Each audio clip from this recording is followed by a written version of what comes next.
Hmm. Yeah, I know. Oh man. Ha. What's going on, everybody? This is Bucko's Locker coming to you again. Monday night locker room talk. Subscribe, like. Is it charged up? Subscribe, like, comment, share on all the videos. Make sure you hit the notification bell icon to notify you all new videos that's posted on this channel. And if you want to subscribe to the channel, please feel free to subscribe to the channel. We on our way to 4,000 subs. Halfway there.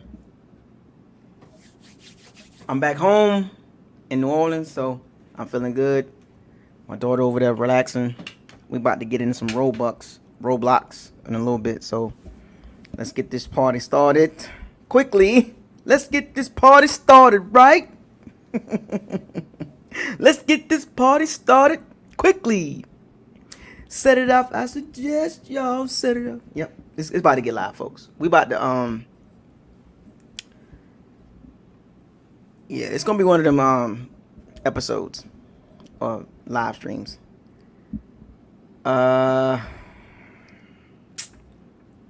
Malia, please. I'm going to excuse myself if I get a little extra. I'm talking to my daughter. I'm gonna get a little extra today, so bear with me. Okay? Kudos. And then when I'm done with this, then we can play, okay? You'll probably be sleeping anyway. Anyway, shouts out to all the bandits, all the pirates. I know y'all. I scavenged the social media. I scavenged the Buccaneers social media threads across all platforms, on national TV, social media, Bucs groups, Facebook, all that. And the talk of the groups is it's all over the place, folks. I mean, a lot of finger pointing, a lot of excuses, justifications on both ends, good and bad. But we all know what happened last night. It was not a pretty game, especially in the second half on both teams. But the Bucs took a L last night, 27-24 to the Los Angeles Rams. That was a bad loss. We dropped to 7-4, which puts us in the 6th seed. If the playoffs was to start today, we'll still be in the playoffs as a 6th seed. And the lower you go in your seedings, the harder the team you got to play, because the hard teams play the low seeds. And this is not where we want to be at right now. This is where I did not see us at week 12. You know what I'm saying? After week 11 or 11 games, I saw us, 8-3?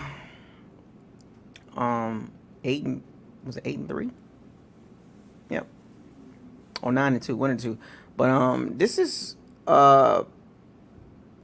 interesting. This is an interesting game to talk about. I'm gonna be logical.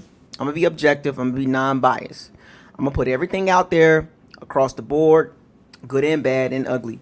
You take it how you want to take it. But I gotta keep it real. Y'all know how this channel is. We are in the locker room. And I'll bring some people on. I know some of y'all got a lot to say about the game and the coaching, the play calling, Brady and Rojo and Fournette. We'll get into all that in a little bit. I'm just gonna kick it off. I'm gonna moderate this. I'm gonna kick it off with my my monologue. I ain't gonna call it a monologue, but y'all know how I feel about the game. And let me get this off my chest. Or let me get this off before I start bringing people on, because I want to set the tone on how I want to set the tone on how the locker room going to be tonight. So let me set the tone. And when you come into the locker room tonight, please keep it real. I need y'all to keep it real. Like, just keep it real. Tell me how you feel. Because when I'm done talking, then the floor is going to be the Bandits and the Pirates. I'm going to let y'all have it. But you got to keep it real with me. Because I'm going to keep it real with y'all. I'm going to kick it off. I'm not bringing anybody on right now. I'm going to kick it off right now. So let me get some shout outs in the chat room. Malcolm, what up, man? King Cook, DDDFYGHK, Saveron Hips, Joey Lacey Sr., Hank E. True Buck Fan, Johnny R. Johnson. What's up, man? I know we all pissed, man. We all pissed. Who else in the chat room? Chili Wheels, Super Bowl Bus. Yep. Malcolm, what up, man? Maverick Angel. Oh, man, yeah. Super Bowl bus ain't gonna change. I'm not changing that. That's gonna stick. That's gonna stay. I'm not going back on that. Perry Mathis, what up, man? So let me kick this off, and I'll keep giving shout outs, or giving call outs as people come in the chat room. William Rankin, what up, man? Chili Will, I know, man. Anyway, so this game is a microcosm of the Bucs team. The Bucs across the board, offense, defense, special teams. Special teams have been playing pretty good as far as kicking, but Eagles Nation, shouts out to the Eagles Nation, man. Kenneth, what up, man? Exclusive Garvey, what up? Jim, what's going on? Good evening. This is a microcosm of the team. Some highs, some mids, and some lows, man. And yesterday was a low. Just like the Saints game, the Bears game, it's a common thread about this team. Look good against weak teams, or weak defenses, or weak teams. And the minute they play a good team, they kind of falter a little bit. They kind of struggle, especially if the team had a really good front four and a really good secondary, a la, the Bears, Saints twice, and we just saw one last night with the Rams.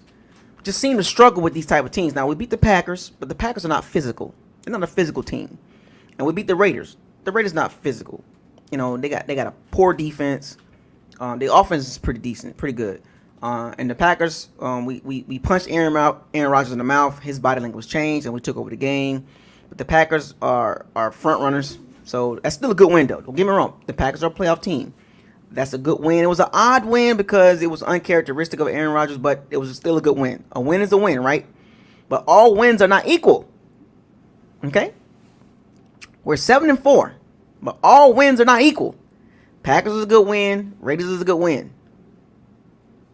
Outside of that, Panthers twice, Giants, Chargers, Broncos. None of those teams are going to the playoffs. None of them. We got 5 wins against non-playoff teams. Teams that will be picking in the top 10, top 15 in the draft. But the minute we play teams that's tough and physical, the Bucs tend to fold. So I scoured the media. I scoured all the Bucs groups. I scoured all the bickering and the whining and complaining of all the Bucs fans, even the big media, mid-level media, small media, everybody complaining, pointing fingers all over the place.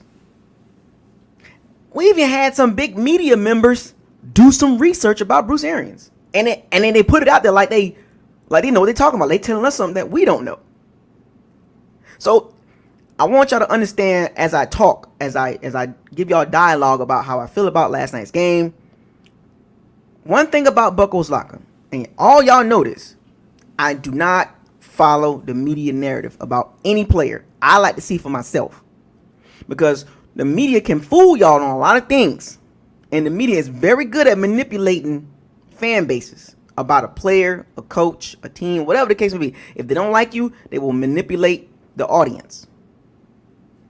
So with the Bucs coming into this season, the hype was Brady, all these primetime games. We got all these weapons. We loaded. We heard all this. Season started. We kept hearing it. We beat the Packers, the Raiders. We kept hearing it. And then the last few weeks, things are starting to crack a little bit. I'm not saying the foundation is done, but the foundation has been cracked. The foundation has been cracked, folks. And it starts at the top. No one player is responsible for a win or loss. Even though last night's game was pretty bad from Tom Brady. But he was not the sole reason why the team lost the game. I stand by that. Wins and losses are not an individual stat. Okay? Now, the foundation is cracked. And that is a problem. And what I mean by, let me put this in context for y'all. When I mean crack, I mean issues. There's something going on. There's a disconnect with the top of the food chain. Arians, Brady, Leftwich. And we got some problems with on the defensive side, specifically the secondary. I know people gonna be like, oh, here he go. He's gonna start bashing the Bucs. No, it's being objective. It's being non-biased. It's actually talking about football. Okay? Understand this. I love the Bucs. I used to work there as a young teenager. I was like 12, 13 years old. I love the Bucs, but I gotta keep it real with y'all. There is some, I'm not saying there's a rift, there's some beef going on or whatever, but there is a huge disconnect between Bruce Arians and Tom Terrific, a la Tom Brady. There is a disconnect on what is trying to be, what scheme they're trying to run offensively. And defensively, there is a disconnect between Todd Bowles and his scheme and the young secondary. I'm not going to talk about the run defense because I've seen this before in other years with the Bucs run defense. Oh, the Bucs top 5 run defense. Remember Greg Schiano? Greg Schiano had a top level run defense, but the pass defense was trash. Remember that? So I can't let y'all just gloss over certain things. I got to give y'all the whole perspective. Remember Greg Schiano had a top running defense and a horrible secondary? The difference between this year and that year is the secondary is good, but there's some flaws there. In particular, technique, coverages, scheme, miscommunication, the play calling from Todd Bowles. For some strange reason, there's certain offenses that we cannot guard. There's certain type of receivers we cannot guard. We're not quick enough on the edges. Did you not see that last night? Robert Woods and Cooper Kupp, they was too quick. The Bucs secondary has a problem with receivers that are really good route runners. The Bucs secondary is confused on how to defend quick, shifty receivers, great route runners. And it showed last night. It showed in the Bears game with Allen Robinson. It showed in the Saints game. Like, it showed in the Chargers game. First half against the Panthers. Second half against the Panthers. There were some issues in that secondary. Now, granted, the secondary is still like, the pass defense is like, 14th, 15th in the NFL. Numbers can be deceiving. These last few weeks, the pass defense has been exposed. And it's looking like it was in the past. Struggling, not being able to, get off on third downs. QBs having a high completion percentage. You get where I'm going with this? We saw this story before. We've seen this before. And there's some problems back there. They just can't cover right now. They don't know what they're doing right now. There's a disconnect on the defensive side too, particularly the secondary. What needs to be done? We'll get to that in a second. But last night's game was atrocious. It was asinine. That is a game where you look at the team and be like, are we really going to the Super Bowl? Is this team Super Bowl ready? All I heard was excuses about no OTAs, no training camp. Oh, this and that. The Bucs will get it together. And I was one of those guys. But we at week 11. At some point, you are who you are. And right now, as much as I don't want to say this, at week 11, going into week 12, the Bucs exactly who they are. They're a playoff team. Not a Super Bowl team. How much can you improve is the question. How much can the Bucs improve off of last night's game? Because guess who we got next? The Chiefs. We got to outscore them. We can hold the Chiefs down 3 quarters, and all of a sudden, boom. We got to outscore the Chiefs. And what we played last night, we got no shot of outscoring the Chiefs. Now, we can score points on the Chiefs, but we ain't going to beat them based just right now. Got no shot.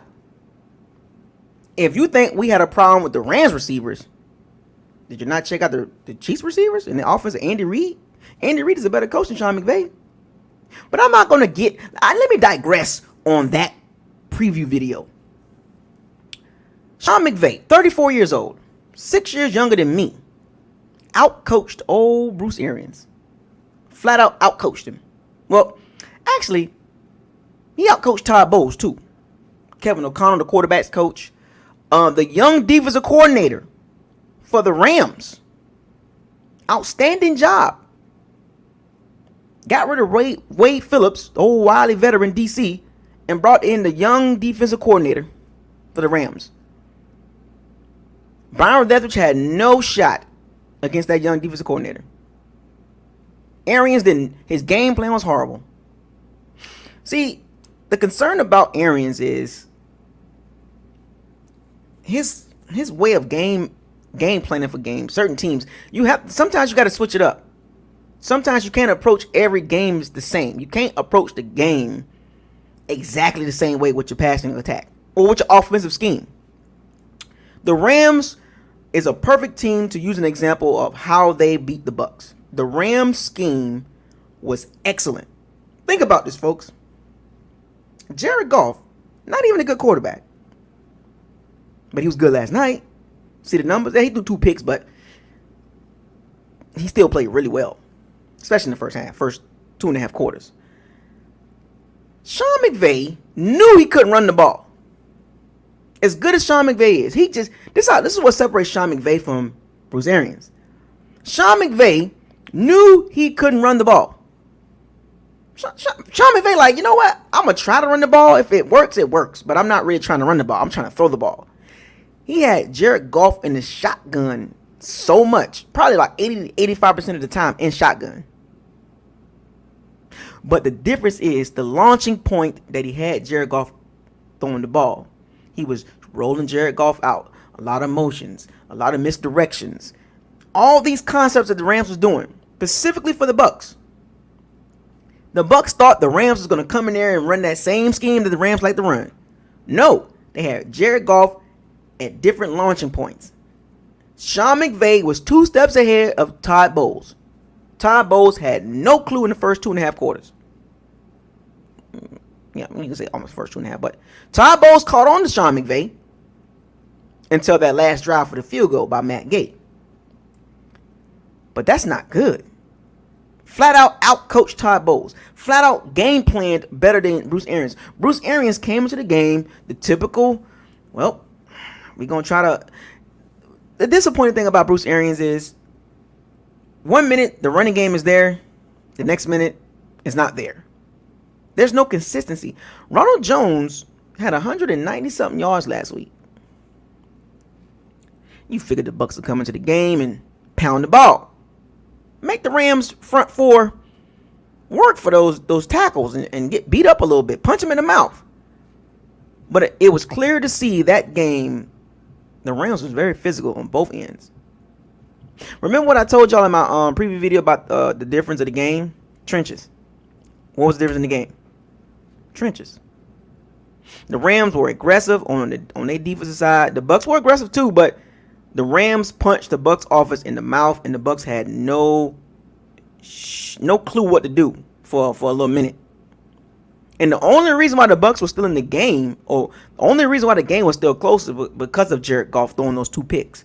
If Jared Goff don't throw those 2 picks, I don't even think we score 14 points. I'm just being honest. It was that bad. But I know we saw the game, so we all not here for all that mambo jumbo talk. Let's get to the real deal, because you know I'm an offensive guy. So Tom Brady, one of the GOATs at quarterback, one of the greatest of all times, regardless of a position. This Bruce Arians Tom Brady situation, it's starting to look a little. Let me read this super chat real quick. I'm gonna get there in a second, folks. Smallville, he says the game has passed Bruce Arians by. That's why I'm heading that direction, Smallville. We getting there. Tom Brady, coming from the New England. We're about to get it in, folks. Coming from a New England system, Josh McDaniels. Short route, intermediate route, yak. Pass catching running backs, quick receivers. Comes to the Bucs, Mike Evans, Chris Godwin, O.J. Howard, Cameron Brate, Scotty Miller. All these receivers are big play receivers. And I know Brady got good numbers: 25 touchdowns, 9 interceptions. Matter of fact, his highest, he threw 8 last year. He's already at 9 already. Predicted to get 15 interceptions. So at some point, if you do your research, is it the quarterback or the scheme? Because this Tom Brady and Bruce Arians connection, it just seems off. It's good, but it's not consistent, especially against really good defenses. Everybody wondered, would this marriage work? Would this relationship work? The Brady style, the Arians style. And last night, Arian went no risk it, no biscuit, and you've seen the results. 48 throws. It was like 18 rushes. The recipe to lose a game against a team like that, the defense like the Rams, that's a recipe to lose the game. I see the chat room. It's lit right now. Everybody talking about it. If you throw the ball 48 times, you're going to throw some interceptions, man. You're giving the defense too many chances to throw interceptions. This is why I tell y'all, stop listening to the media when they talk about people throwing interceptions. It is so obvious. Jared Goff threw the ball, 51 times? He had 2 picks. When you throw the ball that much and you have no balance, you're going to throw some picks. There's a high probability after 35 throws, you're going to throw some picks. Because the defense is going to get settled in. They're going to get your tendencies. They're going to get your route concepts. Because there's only so many route combinations you can run after 35 throws. Because after the first 15, 20 throws, it's pretty much the same route concepts, just downs and distance. Well, the Rams figured it out. Cover 2 over the top. Man with Mike Evans. Everybody else, man zone. Because why? Bruce Arians likes to throw the ball down the field. The Rams kept 2 safeties over the top. Smart move. Spencer Geese, shouts out to you, man. Salute to you. Bruce Arians is refusing to take over for play calling, saying that Byron called a good game. Something weird is going on. Yeah, see, we get into that, Spence. I appreciate the super chat, man. We're gonna get into all that. We getting there, Spence. We getting there, Smallville, Spence. Appreciate the super chat, but we getting. I'm building it up. I'm putting the coal in the furnace because it's about to get heated. And what's so crazy is, if you do your research on Bruce Arians, this is common with him. Why is so many people surprised? That his lack of motion, his lack of creativity, his inconsistent running game, inconsistent play calling, too many low percentage throws. Have you not been watching Bruce Arians' offense for the last 15 years?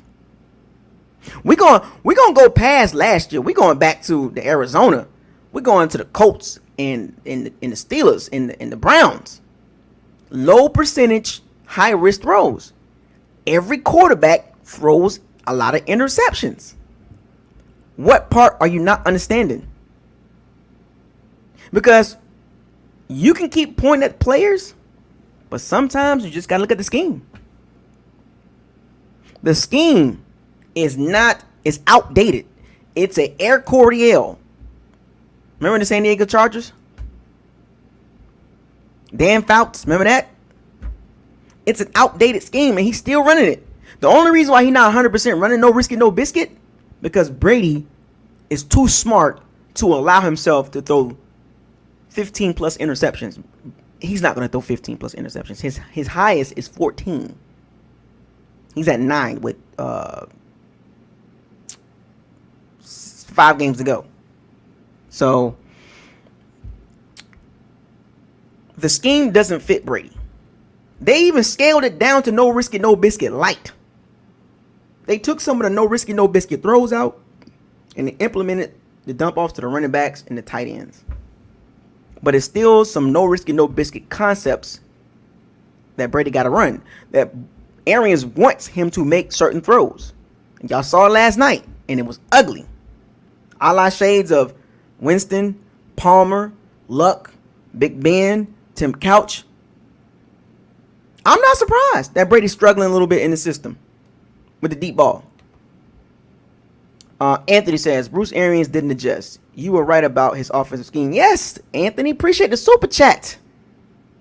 But people keep worrying about the wrong things. I've been saying this consistently. The problem is you rather listen to big media.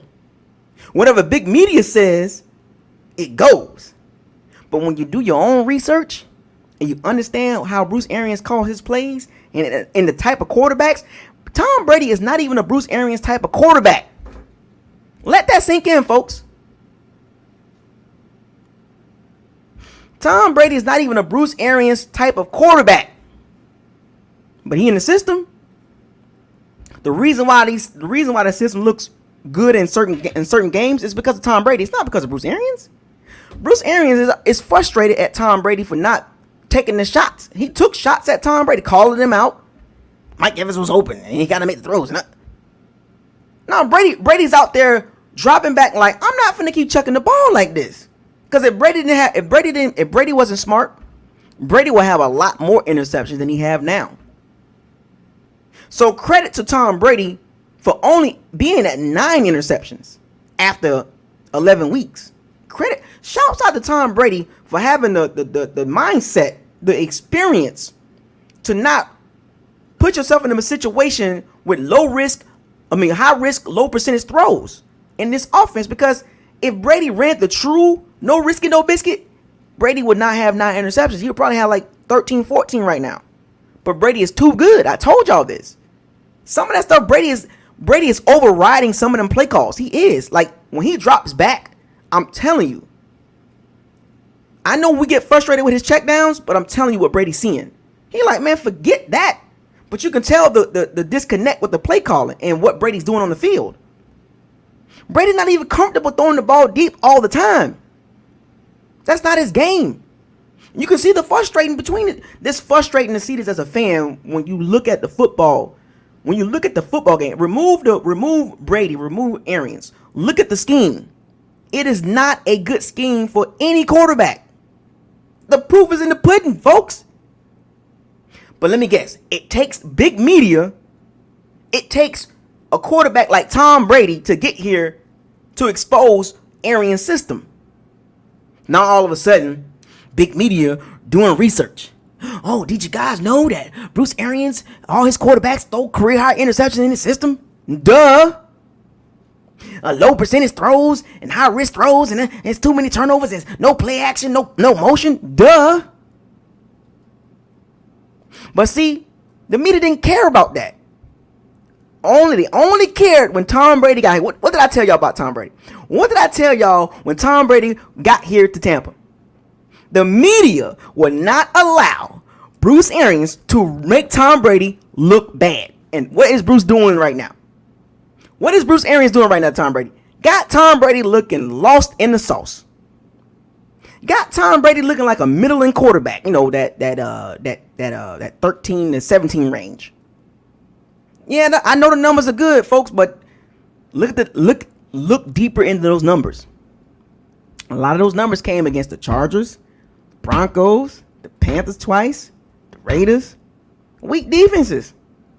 Go look at the games against better defenses. It ain't top tier. 25 touchdowns, 9 interceptions. Chargers game, Broncos, Panthers, weak defenses. Pay attention, folks. Now all of a sudden the media want to throw a hissy fit. Big media want to throw, and mid-level media want to throw a hissy fit and bang the door talking about Arians is not doing Brady doing a discredit to Brady. So you mean to tell me it took Tom Brady to get the big media to look at Arians' offense and say, what are you doing? Are you kidding me? This is, I told y'all, media will drive a narrative. The media don't even really like Arians like that. They don't. Because of his ego. He cocky, he's brash, he got an ego, the media ain't really feeling Arians. And what's making it even worse is Tom Brady looking bad. Not all the time. In certain games, he's looking bad. He's looking really bad. And then what makes it even worse is he got Tom Brady doing something that he's not even comfortable doing. For 20 years, he hasn't been chucking. The 1 year he chucked the ball around him like that was 2007 with Randy Moss, when he threw 50 touchdowns. A young Tom Brady. A live Tom Brady. Tom Brady out there running a system, 65 to 70% of a system that he's not even comfortable with. This is not. I want y'all to remember, folks. This is not the full no risk it, no biscuit. It's about 65, 70% no risk it, no biscuit, 30 to 35% Brady offense. But every time Brady turns around and goes to the no risk it, no biscuit play calling, you see the results. His deep ball. It's the last 4 weeks. I think, if I'm not mistaken, 20 plus yard throws. Like I think he's like the worst in the NFL. I think he's only completed one throw 20 plus yards in the last 4 weeks. If I'm not mistaken. The deep ball is gone, folks. Like, it looked good at the beginning of the season. Oh, Brady was hitting all them deep shots against weak defenses. As the season started going along, we saw some issues there, but Brady was playing good. Brady was overcoming Bruce Arians' play calling.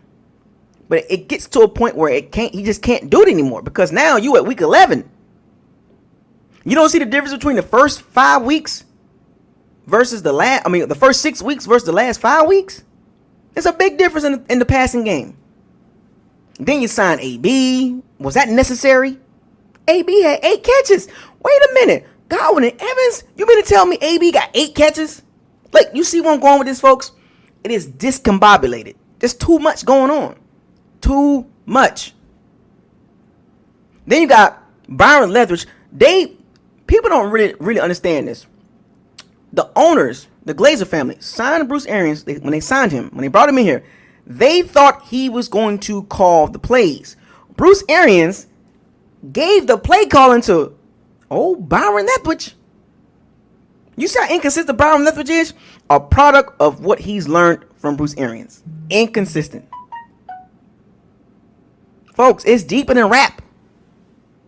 Do not let the media determine how you view a coach, a player, a system. Do your own research. Remove your emotions and remove your hate. Tom Brady out there looking not good in certain games. Well, certain games means better defenses. He doesn't look good at all. He looked 43. But against a weak defense like the Panthers, that was a feel-good game. And the minute you play the Rams, what the heck? And Bruce Arians got the nerve to sit there and tell the media, I thought Byron called a good game.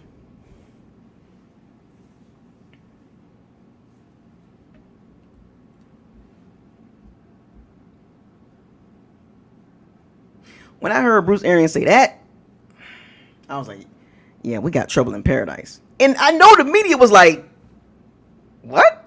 Like, from little media to mid-level media, even to big media, everybody was like, that was not a good game plan, fam. Like, he sat there and telling everybody, see, this is his ego. What he thinks is right is he can't do no wrong. The game plan was good. The O-line got to block better. Give him some time. It's the O-line problem now. So it's not the 5 and 7 step drops. It's not the low percentage throws, huh? Huh, Arians? We in the locker room right now, folks. We in the locker room. Let's keep it real. Brady is too good of a player, too good of a quarterback to be looking like that in games like that. Get the ball 27-24. 2 minutes and some change left. In my head, I'm thinking, we about to go down here and win the game. Nah. You chuck a deep ball to Cameron Brate, out of all people, who you fooling? Matter of fact, it didn't even matter who was running that route. That ball was going there regardless. That was a predetermined route, a predetermined play call. When Brady got to that line and he called that play, he knew, I'm throwing the ball to Cameron Brate. Brady didn't even look at nobody else. Matter of fact, Brown was open. Evans was open. It was a predetermined pass play. Brady said, I'm going to chuck it. That was no risky, no biscuit, because the play call was designed for Brady to throw the ball down the field 20 plus yards. And the Rams were waiting on it because of formations and splits. It predetermined that throw. The Rams were ahead of schedule. They knew that throw was coming. The minute Brady hit that top of his drop, that ball was going deep. And then Brady came out and said, I didn't see the safety come over. Why? Because the Rams knew you was going to do it. They fooled you. Arians got to stop this nonsense, man. Not everybody see it now. I've been seeing it. Everybody's seeing it. The big media got a hold of it now. The big media finna walk the dog on Arians. Now we got the Chiefs too. The big media finna walk the dog on Arians. Oh no. You picked the wrong one, John Wick. You picked the wrong dog. You can't do that to Brady, man. You can't do that. Media is not going to allow Bruce Arians to ruin Tom Brady in that crazy system. Low percentage, high risk throws. Brady threw 8 interceptions last year with a weak receiving core. Now he has a top level receiving core. 9 interceptions. 11 games. Let that sink in, folks. But you want to follow the media narrative, don't you? See, sometimes you got to sit back and let things play out. I can smile now because I'm like, everybody complaining about the stuff that some of us been saying for a long time. Anyway, now, Bruce Arians, every quarterback he had, their interceptions went up. Jameis got all the blame last year. That is true. But you know what though? He didn't take all the blame. Because Arians did come out and say 10 to 12 of them was not his fault. On paper it says 30. But according to Arians, 10 to 12 were wrong routes, balls off of hands, receivers running the wrong routes. But if you had a football mind, you knew that. You understood what Arians was saying. But a lot of people just went with the narrative. They didn't care about what Arians said. They didn't care about what Carson Palmer and some of the other people said that know Arians' offense. They didn't care about that. They just cared about the 30-30. Let's keep it real. Let's keep it real. Arians came out of his mouth and said 10 to 12 wasn't even his fault. And the same offense. Well, not exactly the same offense, but most of the same offense. Arians already did it this year. He already said it this year. A couple interceptions that Brady threw wasn't his fault. It was the pressure. It was the route. Mike Evans ran the wrong route. Oh, it was Brady's fault, but after rewatching the tape, it was Mike Evans' fault. Bruce Arians will come out and tell you it was not the quarterback's fault. He will come out and tell you that. But it doesn't matter. But see, that can't happen to Brady. Can't do that to him. The media is not going to. The media is complaining and crying and whining about Arians' offense, but why did it take so long for them to recognize this? It was a problem. Low percentage, high risk throws. Why did it take so long? Because to me, it looks like Tom Brady has basically really got everybody looking at Bruce Arians' offense different now. And if you got a football brain, you will go back and say, okay, let me go look at all these throws that Brady's making. Let me go look at Brady's 9 interceptions. Let me go look at his missed deep balls. And let me go look at the other receivers that were possibly open, but he chucking the ball down to Scotty Miller and AB. Like, is that necessary? All this talent, he got 9 interceptions. You give Sean McVay this offense, Andy Reid, these players, Sean McVay, these players, Frank Reich, these players. You think they have a problem calling offense plays? Cliff Kingsbury.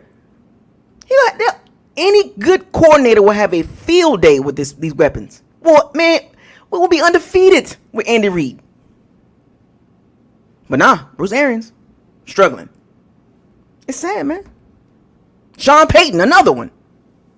Come on, man. Like, do y'all understand where I'm going with this?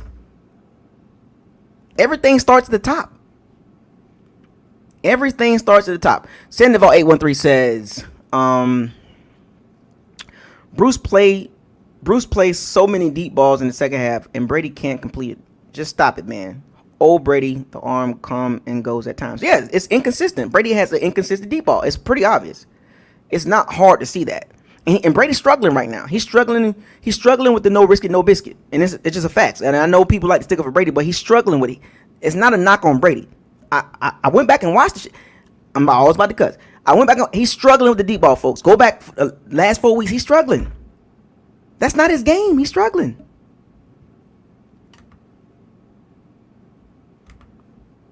Josh Kyle says, I know it's Super Bowl or bust, but if it goes south, who gets the hook? Dork Arians, or do you think Brady asks for a trade or retire? I mean, if it goes south, Arians he's going to take a lot of the hits.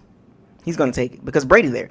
Brady's not going to take a hit. Brady's not taking no bullets. His legacy is he good. Arians going to take a lot of heat. A lot of heat if it goes south. Trust me. We got a lot of super chats tonight, man. A lot of super chats. I'm trying to catch up on the super chats. Anthony B, another super chat for you. Appreciate the super chat. What do you think of Urban Meyer? Any college coaches good out there? What do you think? There's a few college coaches I've been, clocking for a minute.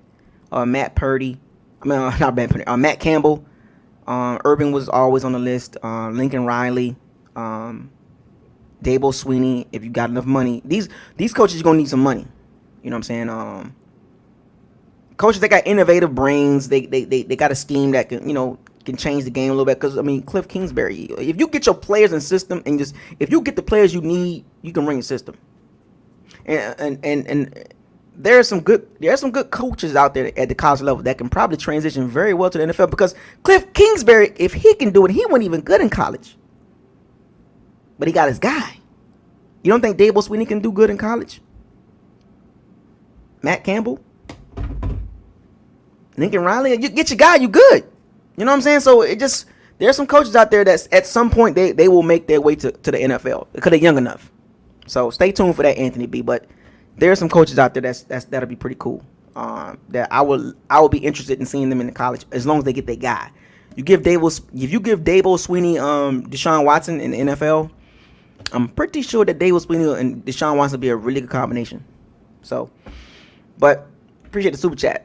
As far as the college tip, man, but I keep it on college too. So, but yeah, Bruce Arians, man, it just what's so sad is that this team has got talent across the board offensively, and I know probably like when is he gonna talk about the defense? I'm gonna get to the defense, folks, but the big talk is about the offense because of all the weapons that we have, and some of y'all have brought this up. Did the AB signing cause the chemistry cause a little disruption or discomfort like with the chemistry with the receivers? Because before AB, Scotty Miller wasn't doing bad at all. Tyler Johnson was getting some burn. You bring in AB, Scotty Miller goes to the wayside. And insert AB.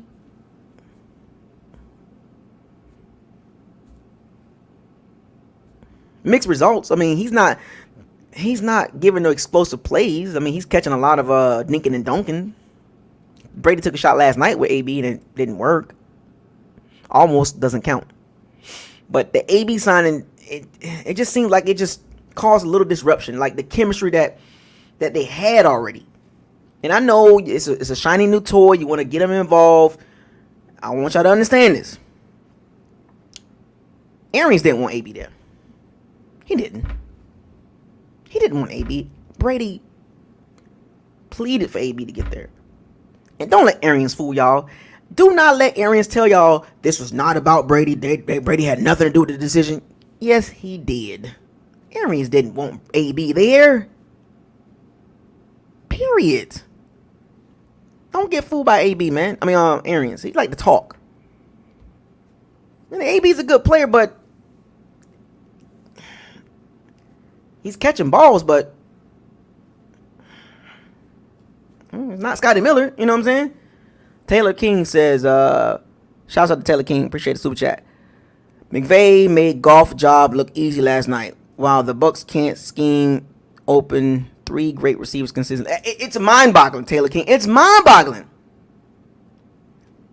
Like, just look at the receiving core. It's the best receiving core in the NFL. The best receiving core. Hands down.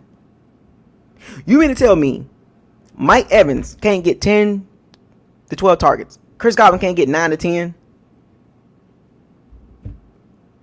If you give Mike Evans 8 catches, what's the chance of him having 100 yards plus? Very high. You can't get Chris Godwin 6 to 8 catches. Chances of him having 90 to 100 yards is very high. But for some strange reason, Byron Leftwich. And see, Byron Leftwich, you can't hide, fam, because you're an extension of Arians. You are an extension of Arians. So what you're calling on the field and the fact that BA stands by Byron Leftwich it's concerning, folks. It's concerning. I thought he called a great game. Are you serious? No motion, no move in the pocket, no none of that. Not even trying to stab 18 rushes. They basically said, Tom Brady, here. That ain't Brady no more, man. As great as Brady is, that ain't Brady no more, man. You just can't say, here, Brady. He needs a running game. He needs a pass-catching running back. Because Fournette and Ronald Jones, man, I've seen enough. LaShawn, what was the purpose of signing LaShawn McCoy? Where is Keyshawn? Get a running back that can catch the ball in the flats, because Brady need that. He feeds on that. That gets him going.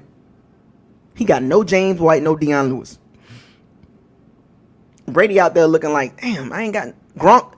Gronk was irrelevant yesterday. This is what happens when you play better secondaries. You get exposed. Gronk is good against below average competition. But the minute the competition step up, he's nowhere to be found. Why? Better safeties, better linebackers. See how that works? They're not scheming Gronk to go. See, Gronk is not the receiver that he was before. Gronk can get open occasionally, but not consistent anymore. Matter of fact, what did Gronk do last night? Nothing. Because they didn't scheme him to get open. It was throw the ball to AB.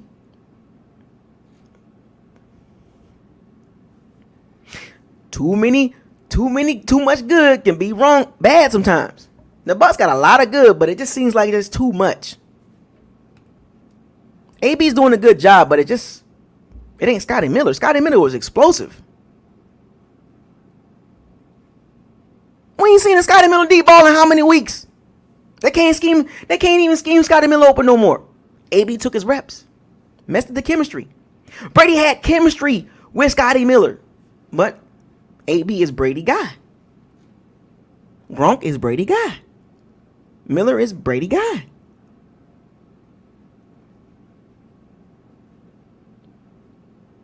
Yeah. Mike Evans was doing his thing last night against Jalen Ramsey. Brady was like, nah, I'm gonna stop throwing him the ball. Mike Evans is a top receiver. Just gotta feed him, man. He was actually frustrating Jalen Ramsey. I hate when quarterbacks do that. They give cornerbacks too much respect. They do. I ain't gonna lie. I ain't even gonna front. They give cornerbacks too much respect. If you got a top receiver, I'm gonna use him on you. My top guy against your top guy, I'm gonna take my top guy all the time.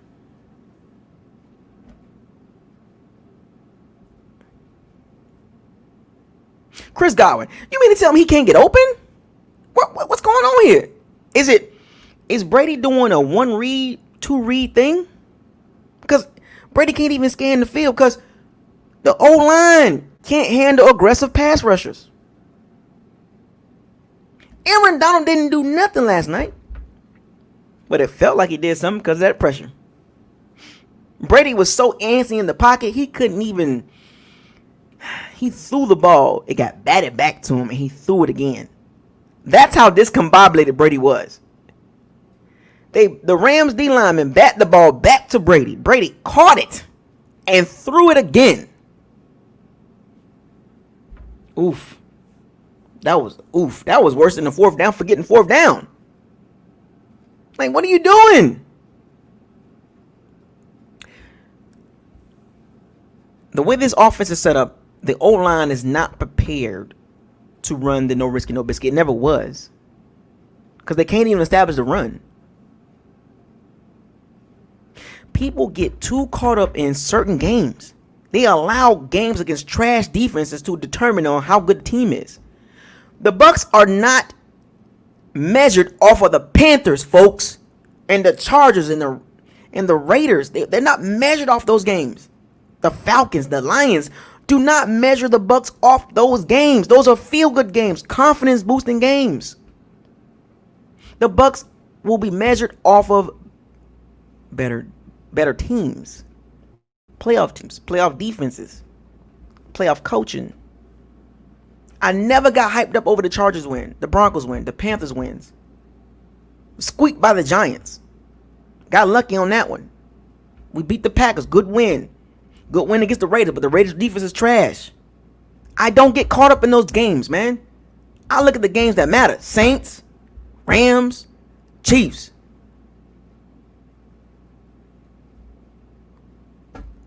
And of course, the divisional games, that always matter. But folks got to open up and understand. That game last night was not a good look for the team. No running game. 48 throws, 18 rushes. The Bucs was like, oh, forget it. Brady, go ahead. You got it. I don't care how. You got to give Brady a little help at the running game. But, everybody want to talk about what was the running game at. Brady just can't be dropped.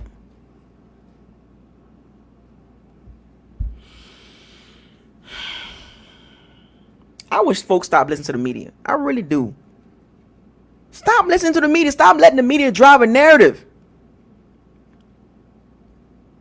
Arian's scheme has been suspect. It's cool. It's nice. Big plays, a lot of yards, a lot of touchdowns, a lot of interceptions. It's cool. But it's outdated. I could have took console on Genesis, but it's outdated. Shouts out to JC. But bars. But come on, folks. It's outdated. That's not a Brady offense that we're running right now. It's making him uncomfortable. Do not be surprised. See, the thing about it, what's so crazy is the next game, you can't even really scale it back, because if you scale it back the next game, we're going to get blown out. We gotta be a little aggressive against the Chiefs, because if you're not aggressive against the Chiefs, good luck trying to outscore them. It's almost like you can't even go 3 and out against the Chiefs. If you go 3 and out too many times against the Chiefs, you're going to be down 21 points. Just like that. So now, next week, we gotta be aggressive next week. Got to. Can't be conservative next week. It's got to be no risky, no biscuit. You got to keep up. The Chiefs got the better quarterback by far. Better coach by far. That we already got L's right there. That's 2 L's already. Coaching and quarterback next week. 2 L's already. I'm just keeping it real with y'all, folks. I know it stings a little bit, but I am so real with the Bucs, because it gets to a point where you see all these Bucs fans. They complain, they deflect, they get emotional, they don't know how to have football conversations, and then when games like this happens, those same Bucs fans draw 1,000 excuses. They deflect, they point the finger. And for some strange reason, every time we lose a game, it's always the Brady and Winston verse. Like, Brady and Winston. Like, what the hell that got to do with us losing? We're getting our butt whipped, and for some strange reason, we keep bringing up a quarterback that's not even playing for the team. Comparison. How you compare a GOAT to a 5th-year player? Like, it doesn't make any sense, but this is what they do. Because they don't know how to handle a loss. They don't know how to talk about football. Last night game was a prime example.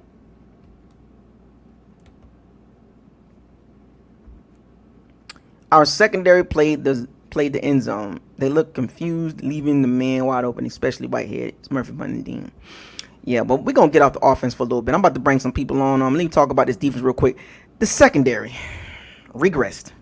These last couple of weeks, it's a big regression. It's a regression. It's a regression, dog. Todd Bowles has kind of lost the connection with the secondary. Jamel Dean, like he had a concussion yesterday. He took a shot, or he made a good hit, but he took the brunt of that hit. Murphy Bunting. Does anybody have the completion percentage for Murphy Bunting? Quarterback completion percentage throwing the ball at Murphy Bunting. It's got to be like 70%. It's like Vernon Hargrave's zone right there. Daughter sleep. My daughter knocked out. We will beat the Chiefs because we ran them like that. Okay. Well, hopefully we ran them in the secondary too. Get good and some pass rush. But I'm not even gonna talk about that. That's a preview video, folks. I'm gonna leave that game alone. But does anybody have the completion percentage for Murphy Bunting? The completion percentage when throws at Murphy Bunting, it's got to be like 65 to 70%. Because it seems like every time they throw the ball to Murphy Bunting, it's like completion. Like, what the hell? And even Jamel Dean. Carlton Davis holding it down. You know, Jordan Whitehead with a good pick. Shouts out to Jordan Whitehead. You know. But Murphy Bunting has made a regression, dog. He approaching that Vernon Hargreaves territory. But we got that game. It just, when you go back and watch the game, folks, it just was not good, man. Like, on both sides of the ball. And another former Buck goes on a team, and that team wins. They brought Matt Gay in for a particular reason. He missed the field goal, but he made the game-winning field goal. The irony. He couldn't make the freaking... And that kick was like, what, between 40 and 44 yards? Yikes. Matt Gay strikes again, huh? This time it bites us in the butt. Thanks, Matt Gay, for making that kick. Oof. Anyway, let me. You know, I set the tone already. Let's get some people in the chat room, man. Let's get some people on this live stream, and let me hear your voice on this game. And y'all know the rules now. I said enough. I can keep going, but I'm not gonna keep doing that. I've been going on for about an hour because I could have went deeper, but I'm not gonna go deeper.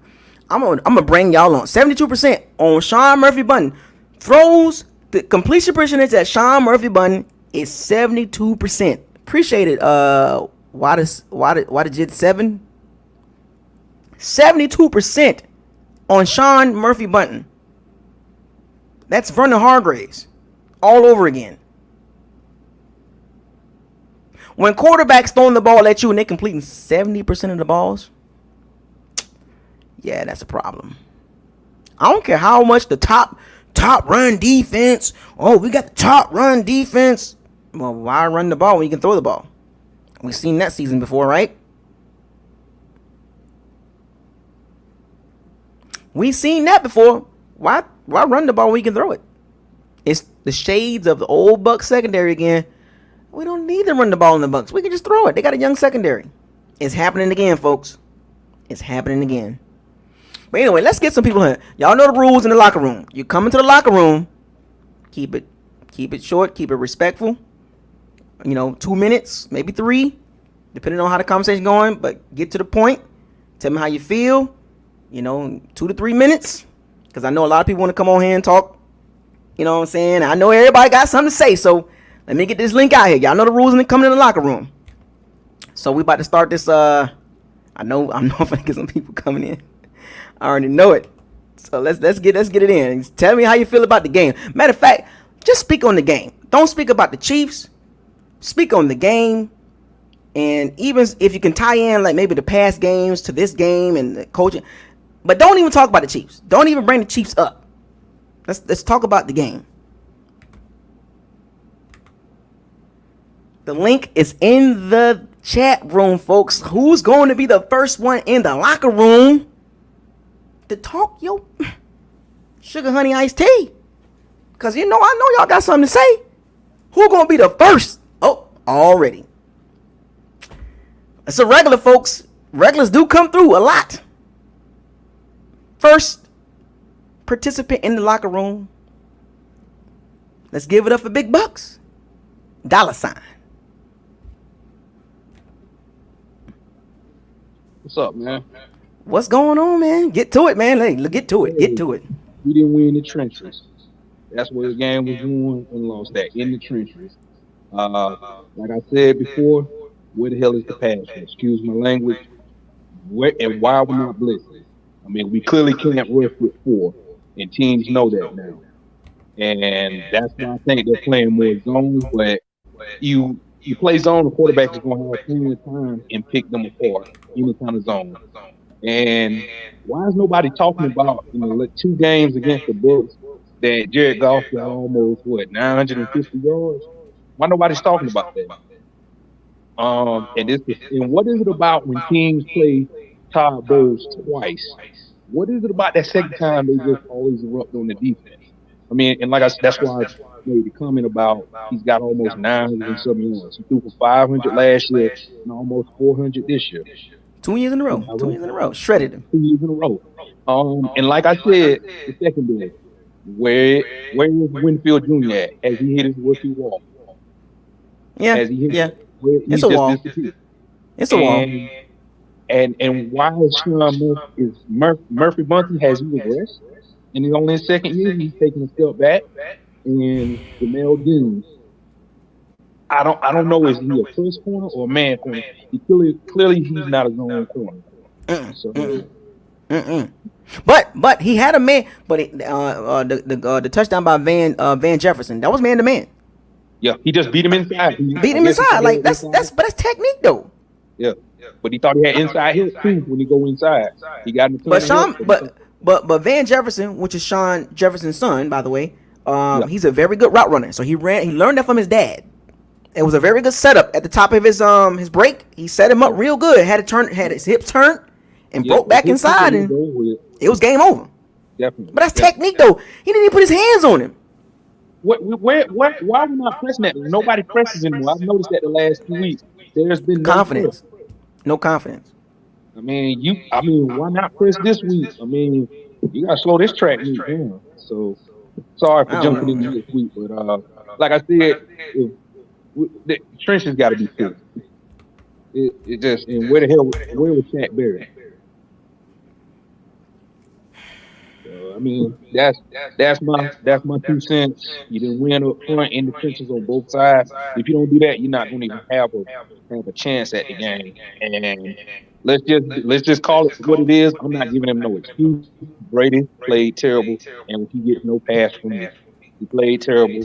I watched the all 22, and though I'm like, what were you looking at?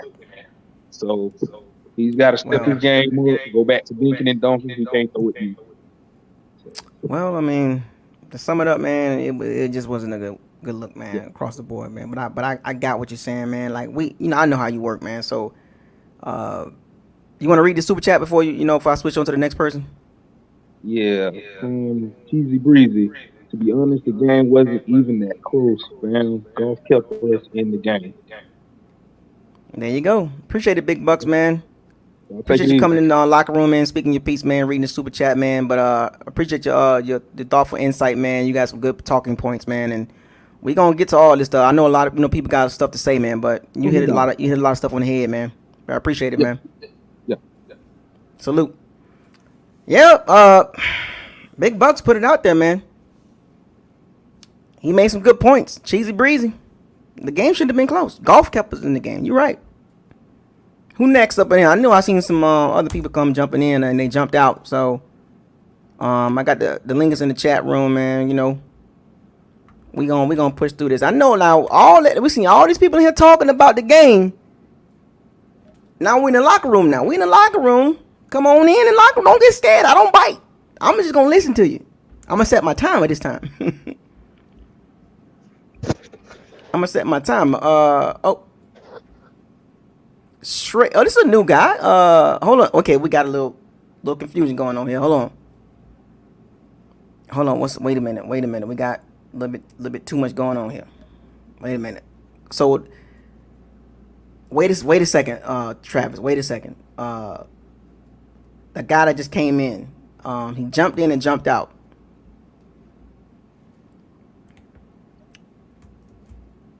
Let me get this right.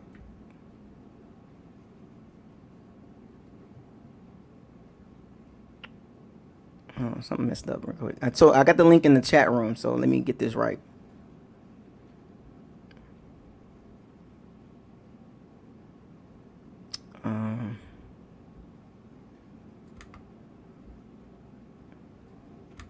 I'll put Travis in here. Okay. What's up, man? What up, boss? I'm chilling, man. I just lost a guy. A couple guys jumped in the chat room and they jumped out, so I'm trying to get them back in. Yeah, so I streamed earlier and I had the opportunity to just jump in. I didn't know somebody else was there, so then I jumped out. I saw him jump in too. Yeah, it was weird. But I got the link in the chat room. So yeah. So folks, I got it I guess I got it fixed. But yeah. Um so we're in the locker room. What it do, Dub? What up, Malcolm? The link is in the chat room. You know, I've seen a lot of people talking about the game. Come into the locker room. Come on live. You don't even have to show your face. If you want to talk to us straight up about the game and ask us some questions about the game, or you just want to vent, because a lot of y'all venting in the chat room. You're venting in the chat room, but not in the locker room. Because remember, the locker room is pretty much a place to go vent at. You can vent in the chat room all you want to, but you can come into the locker room and scream and yell too now. We don't bite. Now, as long as you be respectful, you know, we know how that goes. But I had two people jump in my chat, and I had a guy to name Tobias, and he went off, and we actually had a good conversation about upcoming things in the game. So some people are quiet tonight, but they're in the chat, so I was inviting them. So hopefully we get some action tonight. So we got a guy, Chris. Let's give a warm welcome to Chris. He's about to come into the locker room and vent or talk to us. I don't know. I mean, we're gonna see what Chris got to talk about. Let's go. What's going on, Chris? Unmute yourself, man. Unmute your mic. Chris, unmute your mic. Your mic is muted.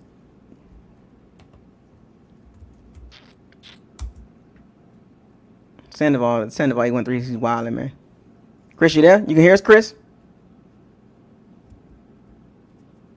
Like we got some. Your mic is muted. Oh, Chris dropped out. Well, I mean, anyway. So let me continue to push this flow with about the game. Yeah, he won't unmute it. I don't know what's going on. But yeah, the game. Like I said, it was not a good look. But if you go even further, okay, Chris back. Let's see what Chris got to say here. Hey, Chris. What's going on, Chris? Chris.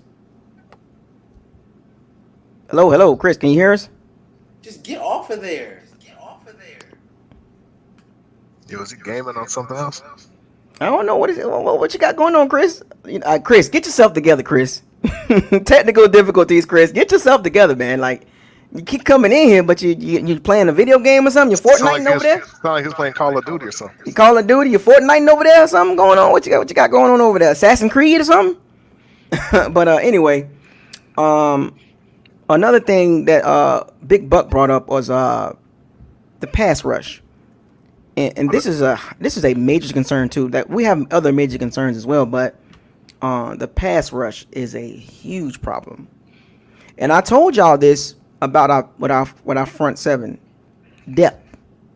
I said it over and over again. We don't have depth. We don't have it. It's JPP or bust, and occasionally Shaq Barrett and maybe a Sue every now and then. Sue hasn't really been getting to the pass rush either. Oh, we got somebody just popped in.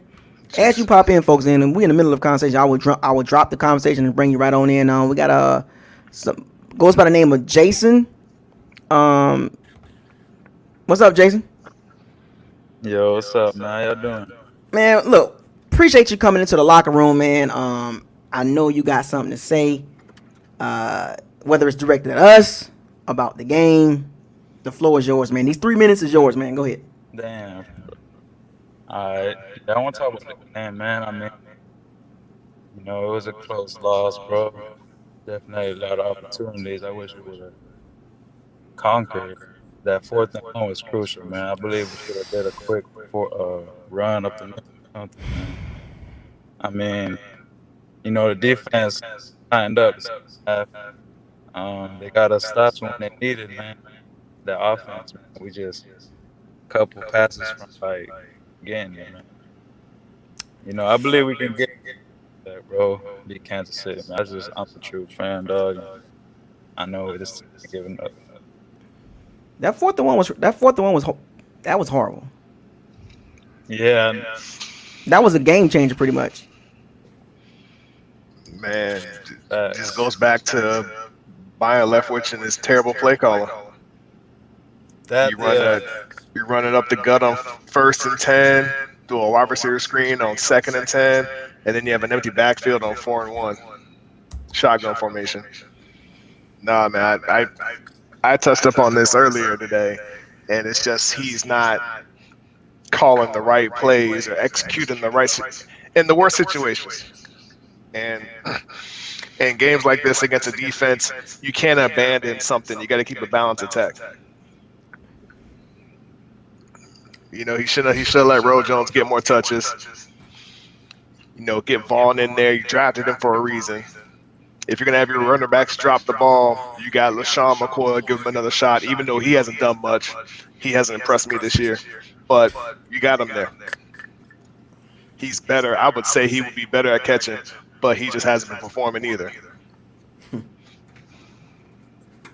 Yeah, man, it's a lot of players we could be using that they ain't getting much playing time. I know the coaching staff, man, they gotta get it together though. I understand that play calling, man. So let me ask you this then, Jason. With all the talent that we have, what do you think is the main problem? Like, if you had to point out an issue, like an issue that's actually standing out to you, what is the? I'd probably say like confidence, maybe. I don't know, man. Honestly, maybe they just ain't in the huddle like in sync, man. If something's going on, but they ain't all on the same page. But it's tough, man. I mean, I want this offense to be the number one, man. We got all the weapons. But it's up to. I mean, the play calling, maybe. You know that Tom Brady, they got him throwing deep balls and he's used to that, you know, them short passes. And I'm gonna ask a question. Was that on that last play of that fourth quarter 2-minute drive? Was that Byron Leftwich? Like he made him want to throw that long ball, or was that like Brady's decision? Or That was a play call from Byron Leftwich.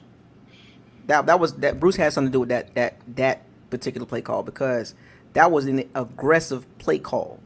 That's not going to be just straight from Byron Leftwich. That funneled through. That came from in my opinion, that was a Byron that was a Bruce Arians, like, look, let's catch him off guard, let's take a shot. That's just my opinion, but you know, it's a lot of things that didn't look good from a play calling standpoint, and we've been talking about this for the last 24 hours. And when you have a scheme like that with a quarterback like that, and it's not meshing well, and it's not meshing as far as what the scheme is calling for, which is to throw the ball down the field. But that's neither here nor there. I mean, it just, you can only give him so many passes, you know. But Jason, you know, all I can say is on to the Chiefs. We can say that all day, but we got issues, man, and it's like, I don't know, man. I've been subscribed to y'all for at least 3 years, man. I see every game. Like y'all know what's up, man. What's the real problem? Well, you know what, Jason, I appreciate, you know, guys like you that's been a part of the channel for a long time, been following us, been supporting the channel. Yeah, me and Travis do appreciate that, man. You know, day ones always get a lot of love, and it's your first time in the locker room, so I appreciate you coming to the locker room. I had him a couple weeks ago. This is my first time seeing him. Okay, well, I appreciate you coming into this locker room tonight. And keep supporting the channel, Jason. You know, and you brought some knowledge to the chat room. So, salute to you. Sir. Salute, man. Respect. Always be a fan. All right. So we got next person. We got Spencer. Hey, how you guys doing? Oh, we here, Spencer. Like, welcome to the locker room, man. Welcome to the locker room, Spencer. Yeah. You got what you got to say? Talk about how things have been going, like, especially that game, bad in the beginning of the game, and then we switch it up a little bit, right?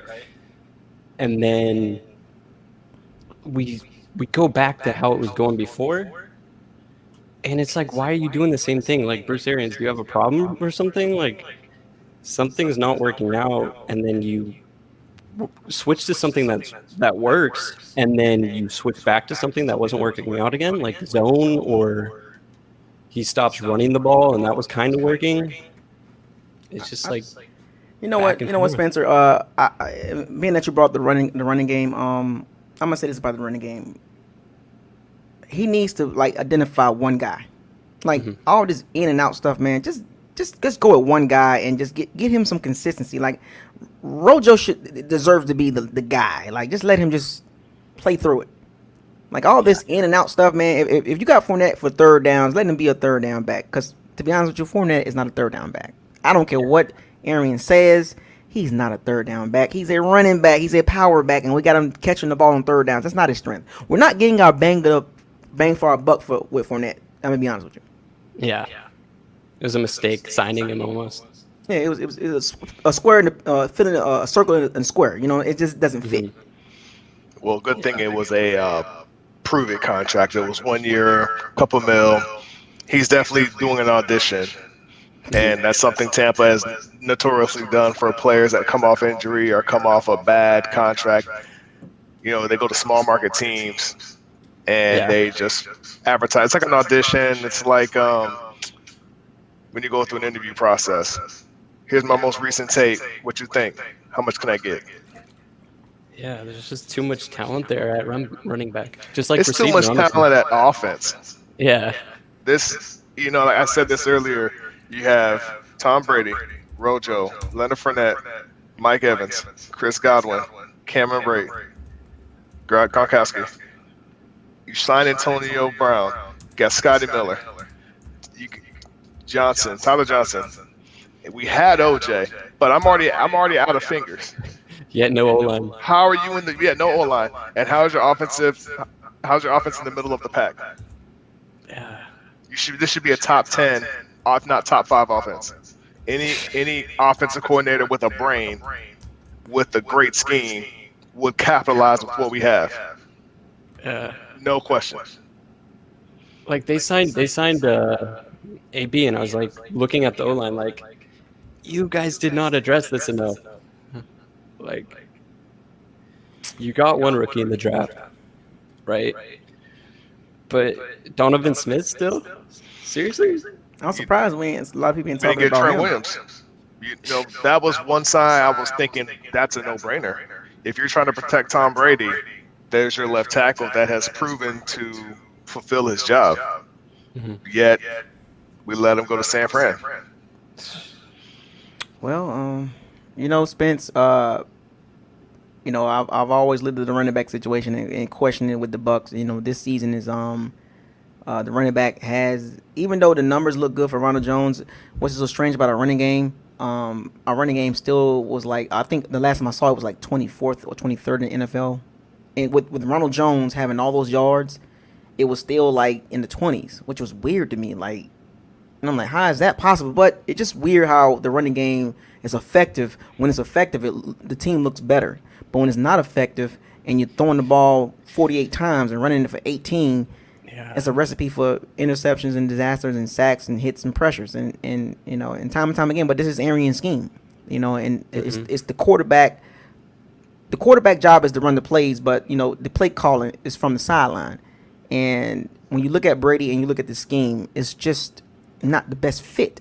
Brady making it work because he's that good, but this is not his style. It's so trash, the playbook. It's like, just do what Brady's done for years. Like, why are you changing it? You know, that's Arians wanting to get some credit to and don't want to take a back seat to Brady. And before he signed Brady, they told Brady, you got to run the no risk and no biscuit. And they tried it and they scaled it down, but it's still mostly no risk and no biscuit. But, you know, you saw it last night. They went pretty much damn near full no risk and no biscuit, and you've seen the results. 48 throws, 2 interceptions, a bunch of pressures and hits and discombobulated, you know what I'm saying? So last night what we saw, folks, was the no risk and no biscuit with Tom Brady, and it didn't look good at all. I mean, we did give the Rams a lot of biscuits. So there's that. Well, you know what, Spence? I'm going to say it like this. That game is a microcosm with the relationship between Arians and Brady. All over the place. But anyway, Spence, appreciate you coming on, man. Thank you guys.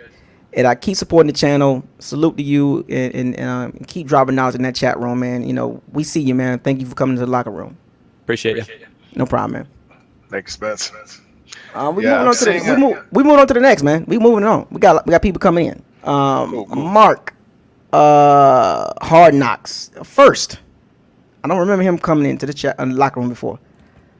What you got? We got Big Easy next up. Matter of fact, a Saints fan. Hold on a second, Mark. Hold on. We got a Saints fan coming up next. He coming into the chat room. Big Easy after you, Mark, and we got C Tyson after Big Easy. So we got some guys coming on voicing their concerns about the Bucs loss yesterday on primetime television. Mark, Hard Knocks. First time in the locker room, huh? Yeah, man, first time. I've been watching y'all for about 2 years though. Okay, we appreciate you supporting the channel, man. The floor is yours, man. What you got for us? Man, basically, I've been wondering why we've been the king of 3 and out for like the past 6 years. Like the 3 and out, they kill me, bro. And then we never run the ball. Every time we don't run the ball, we lose. They keep doing these little throwing pass plays to Rojo and what's the old boy name from LSU? They keep, come on, man, and they can't catch. What, like, come on, we need some catching running back. They need to go ahead and put McCoy back in the game. I would say that's what Brady's missing right now. He's missing. He's missing the pass catching running back. For sure. Before I chime in, Mark, let me say salute to you for being on the front of the line. Yeah, that's what it look like right now. You know, I see you look like you working in a hospital or doctor's office. So before I chime in, is he still there? It seems like you have some. Hey, you got your connection. Your connection look like it's pretty. It's in and out. Yeah, you frozen. It's frozen. It's frozen, freezing in and out. Hold on, Rick. Give me a sec. You're on the hospital Wi-Fi? Yeah, man. Not this. That's what I had to work with. Yeah, the hospital Wi-Fi ain't the best, man. Yeah, it ain't the best. But before I chimed in my 2 cents, I wanted to say salute to you for being on the front of the lines and being a hero right now, man. Yeah, always. You, man. So much salute to you coming from me, Buckles Locker, and anybody else that acknowledges and notices that. But I mean, it's just Bruce Arians. You know when people have the old man concept, they're too old to change their ways. They're at that age where they are who they are. Hey, the play caller reflects that. What's that? The play caller reflects that too. Like, we the only team that like don't got no trick plays. Like I played with something basically. Why man? Like the Saints, they got trick plays. They just did trick plays on us last week. Green Bay got trick plays. Come on, man. Yeah, but this is what you get when you get a young offensive coordinator trying to figure out his own identity. And Byron Leftwich. You mentioned Mark. You mentioned 3 and outs. Did you know the Bucs third down percentage is like bottom at the bottom, like bottom 5 or 7? That's been a story for years since like Black Fruit. Yeah, that was a very shocking revelation to see the Bucs offense on third downs percentage is so low. As explosive as we are supposed to be, the third down percentage is so bad. It's terrible. Yeah, man, we need to do better, man. I don't know if we need a new coach. Something's missing, though. Something's missing. There's a disconnect there. It's obvious. You know, it's also on the defensive side. We're one of those defenses that can't get off the field on third down. There was one point we were leading in putting teams in 3 and outs, but lately our defense has been on the field. They can't get off on third downs. I think Goff was 10 for 11 at one point on third down, including a touchdown. Yeah, Goff had a good game. Can't take him away from him. Dude balled out like he did not take him. True that. I didn't expect nothing from him. I thought we was gonna go straight in their back. You know, I expected their defensive line to come strong, and you know, Donald did good, but you know, the double teams work. But you know, I guess it still was enough for them to get the dub. Yeah, you know, if you put any pressure on Brady, and Brady's not mobile. You know, if we got any pressure on Goff, he was able to roll out Right. slightly, just enough to avoid the pressure. Tom's They too actually old to did do that. plays too. Their screenplay package is pretty nice. And Yeah. Tom Brady, the interceptions, like what are you looking at, bro? Like the one that Chris Godwin, he should have nailed that right on the money. Christopher Godwin was on the break, he even put his hand up to say, "Hey, I'm about to be open," and he just threw it right to the safety. I was like, "Wow, bro." Yeah, I ain't understand. Well, you know, Mark, the things that you brought up, man, this showed itself big time last night on national television. Now everybody got a hold of it. Big media, mid-level media, small media, YouTube channels. Everybody sees the offense, the low percentage throws, the lack of creativity. It just took Tom Brady to expose it. You know, this been there. It's always been there. It just never was talked about because the narrative was pushed. You know, it was pushed towards a particular player. Like this was As this always, is. yeah. You know what I'm saying? The media did this. Now the media like, oh wait a minute, is it Arians' offense? No. Like we've been some of us been saying this. Like They need to listen to the fans, bro. no media will push a narrative, and people will act on it and repeat it. They don't say nothing different. They don't give you no insight or give you something that you didn't know. They just repeat what the media say. This is why it don't work with me. I don't follow the media narrative. All that old slogan and stuff. That slogan that's irrelevant because Arians will come out and tell you, yeah, it was 30, but it 10 to 12 I wasn't even on him. But no, it's 30. Whatever. Man. It's because people can't talk football. They just go with a narrative. And they go by numbers. Numbers. They see the number when it's and it's really 33-30, but you know Yeah, the 30 for 30 yeah, has it a sounds better ring cool. to it. It sounds cool. But anyway, Mark, appreciate you coming in here, man, in the locker room, man. We got some people behind you that want to come on in and say their piece. But salute to you on the front line, man. Stay safe out there, man, and you know, and take care of business out there, man, because we need you out there. We need folks like you out there on the front line, man, because we all been touched by it. You know what I'm saying? As far as whether it's indirectly or directly, you know what I'm saying? Right. So, you know, I appreciate y'all for what y'all do, man. thanks, man. Keep Appreciate support it, the channel, man. Most definitely. Have a good night. Be safe. Y'all too. Yeah, I had to give him a little extra time because he front line, you know what I'm saying? Yeah. So we had Big Easy left. We had the Saints fan coming here. I wanted to hear what he had to say. But we got Cheesy Breezy though. We got Cheesy Breezy. Let's get it, Cheesy Breezy. What they What the do? business What they is, do? man. Hey, What's welcome up, to the man? locker room, man. Welcome to the locker Appreciate room, it. man. You know, I Welcome. seen you. I done seen you in the chat room for a minute, so you know what I'm saying. Yeah, I've been following for a while, man. I've been following for a while. Yeah, I've been seeing you, man. So you know how the locker room go. The floor is yours, man. Right. The 3 minutes is yours. Well, I'm gonna start off like this. The biggest problem with our team, we have no identity. One week we want to run, one week we want to pass. Another week we want to have Tom Brady that's slinging it like he Phillip Rivers. Like it just ain't gonna work. And another thing, we can't get no pressure unless we blitz. If we don't fix that, I can see us getting upset by one of these mediocre teams that we got coming up. We gotta fix that. It's possible. Because look, we play the Chiefs, right? Coming up. The only way to beat Mahomes, you only can rush 4, and you need pressure. If you don't get pressure on Mahomes just with 4, he gonna kill us. If we have to blitz, he gonna kill us. If you rush 4 and play zone, and you're not getting that, he gonna kill us. This Like, zone that's has like- been the bane of this zone has been killing our defense.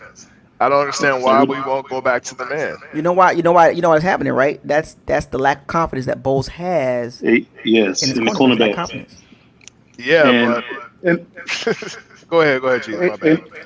and to be honest, like the reason why the defense is better this year than last year because they know the scheme better. Of course, you expect that to happen, but the defense really still the same, y'all. The numbers is just fooling us. We play bad teams. The numbers are fooling us. Like for That's real. a good one. That's the Look, first right there. yeah. Out of everybody, that's a good point there. That's a good point. Look at it. Because last year, everybody blames James, whatever. He had the 30 picks. But we played better offenses last year. Harder And schedule. that Harder defense, schedule. Harder you schedule. know, Harder schedule. Yeah, we did. definitely harder schedule. It's sweet for Brady, but the problem was our defense. Jameis cost us game, and our defense cost us game. And our kicking. How many times? Yes. How many? Think about it. Even with the 30 pick, it's not excusable at all. We lost some games. We lost some games from the kicking game, and how many games we done had to win the touchdown. We let the team come back and kick the field goal and score. Think about that, y'all. Oh Last yeah. game of the How many season. times- I can for the past 3 years. We'd probably had like 10 wins, extra 10 wins, bro. At least 10. And like I'm like you, Isaiah. I ain't giving no freebies. It's Super Bowl or bust because Bruce Arians said, "Oh, we fixed the QB problem. The problem was the QB." That's what he said. That's exactly what he I said. didn't say that. Bruce Arians said. No, exactly. So I'm looking at this team. I'm like, okay. Obviously, we better. You know, everybody else in the scheme, second year, and our schedule's weak. Be honest, everybody. Our schedule is sucks. When it's time to play a real team, we get exposed, and we don't do no adjustments. And that's where Brady had the most in New England, halftime adjustments. Think about it. How many times Brady was in New England, they lose in the half or the game close. Second half, they blow them out. Or they change their whole game plan. Their whole game plan. It's like, you can't even compare it. It's crazy, bro. Cheesy Breezy, man, look. I've had a lot of people come on. I had a lot of people come into this locker room and give great, thoughts about, the team and everything. But I got to give your points, the things you brought up, top 3 locker room all time already. I appreciate it because, Isaiah, I'm like you. I'm an objective fan. I love the Bucs. And I see our coach. I see our GM. I see the ownership. Everybody want to deflect. They don't want to hold nobody accountable. I'm not doing that, man. I'm not doing it because there's no free views. Like you said, Isaiah, put your Super Bowl or bust. Hey, and like I said in the super chat, y'all. One more thing. Like I said in the super chat earlier. Last night, the game wasn't that close. If Golf didn't throw them 2 picks, they could have beat us 34. We wouldn't have scored 14 points. I said that. Yep. I said that. But they kept us in the game. The game wasn't that close. The game was not that close. No. Jared Goff, because Jared Goff is a win below it. average quarterback. He's a below average quarterback to me, and he kept us in the game. The reason why he's efficient and can play that system because he got the right coach. That's why coaching matters. The right scheme sets them up for the right opportunities. But the beautiful thing about this Cheesy Breezy, and what you're saying and all this, now it's on the national media's plate. Yeah, exactly. Because they got, how they is. They want to control the narrative. And they own Arians' ass. They own Arians' ass. They own him. Yeah. So now, is it the scheme? Was it the quarterbacks really, or was it the scheme? Oh, now y'all want to say it now. Oh. Like, But that's something else like the national media. Hey, I'm like, Jamie threw 30 picks. You know how many, what paid man a career high was with Bruce Arians? Guess 20. the number. I bet you know it. Was it 20 and 29? So think about that, man. You got one of the greatest of all time threw 29 picks. He threw over 20 picks twice. And Jameis, think about it. Jameis' career high was, before 18. that was 19. 18. 18? Mm-hmm. And before that it was like 14. Mm-hmm. It was never in the 20s. Never in the 20s. Nope. Need media narrative. No, I don't. It don't work with me. But the Super Bowl or bust. Oh yeah, Super Bowl bust, Cheesy. You already know what it is. Look, Cheesy Breezy. Yeah, definitely. I like everything you brought up, man. It was great, insightful information. Now, hopefully, the people in the chat room paid attention. Man, this man was spitting bars, bars over BS. Fire the cannons for Cheesy Breezy real quick. Fire the cannons. You know what I'm saying? He's Appreciate it, seizing man, the day. y'all. Appreciate it, Cheesy Breezy. Keep supporting the channel. Isaiah, man. Yeah. Glad you Y'all came do to the your locker thing, man. room to Appreciate drop it. that bomb and get people to understand how this all the time. works. That was like a wash bomb. You know what I'm saying? That was a big cannon. Yeah, man. Cannon. That's what I do. Isaiah, this is what I do, man. I'll pay attention. I'll watch it in and out. Roll the boat, man. You need to bring back Walter Plank. I know, I do. People keep telling me that too. Bruce Arians has to be out there in the Pacific Ocean right now. Oh, a few times. Left would be in the bottom of the ocean. But salute to you, Cheesy Breezy, man. Keep supporting the channel, man. I've been seeing you for a minute, so salute to you, man. Glad you came to the locker room and dropped that knowledge, man. No problem. Y'all boys be easy. God bless y'all. Stay safe. All right, man. Happy Thanksgiving. Stay safe. What? That was a good one. That was a good one. I'm so happy he touched up on that. Man, he brought us some good stuff right there. He brought up some stuff that we talked about off stream before, so I'm glad that there's other people catching people that. See it. People see it. It just some of the savage Bucs fans that emotional. Don't want to admit it. They emotional. They pissed off at, and I understand they pissed off at Winston. I get it.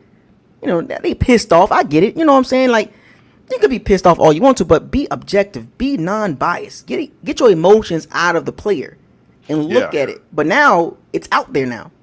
Mm-hmm. You know what I'm saying? So it's only going to get more eyes on it. Because if we bomb next week and the offense looks, I'm telling you, was it the scheme? You know what I'm saying? So that's what happens with primetime. It's not just fans watching it; it's all media watching it. So all media's talking about it. So they're not only questioning Brady; they're questioning the coaching, they're questioning the execution, they're questioning everything.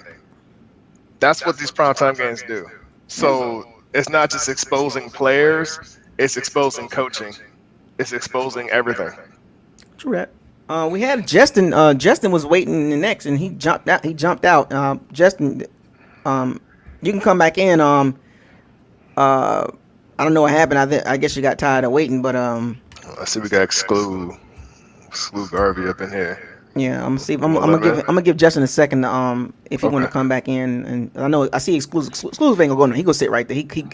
He's a regular, so he know how it goes. He know how the locker room talk goes. So he ain't gonna trip if Justin come back in and get in a live stream. You know what I'm saying? So, hey Justin, are you there? I'm gonna give him about 15-20 seconds to see if he's gonna come back in. Cause he was, matter of fact, right when we was ending the call, I seen him drop out. Yeah, I try to give everybody a chance to come in, and even like the brand new people that's never been on a live stream and talking about football. I want to give them a shot too. You know what I'm saying? Because I know the regulars gonna come in and drop their knowledge. You know what I'm saying? Like real talk. So I try to spread the wealth. All right, yeah. Justin. I'm about. Well, if you come back in, just feel free, man. But we about. Oh, there you go. Right. Matter of fact, soon as you don't mind exclusive, I'm gonna put Justin in front of you real quick. What up, Justin? Hey. New to the first time in the locker room, huh? Yes, sir. Yeah. See, I like these type of conversations. The folks that never been in the locker room, never got a chance to talk on the live stream in the locker room.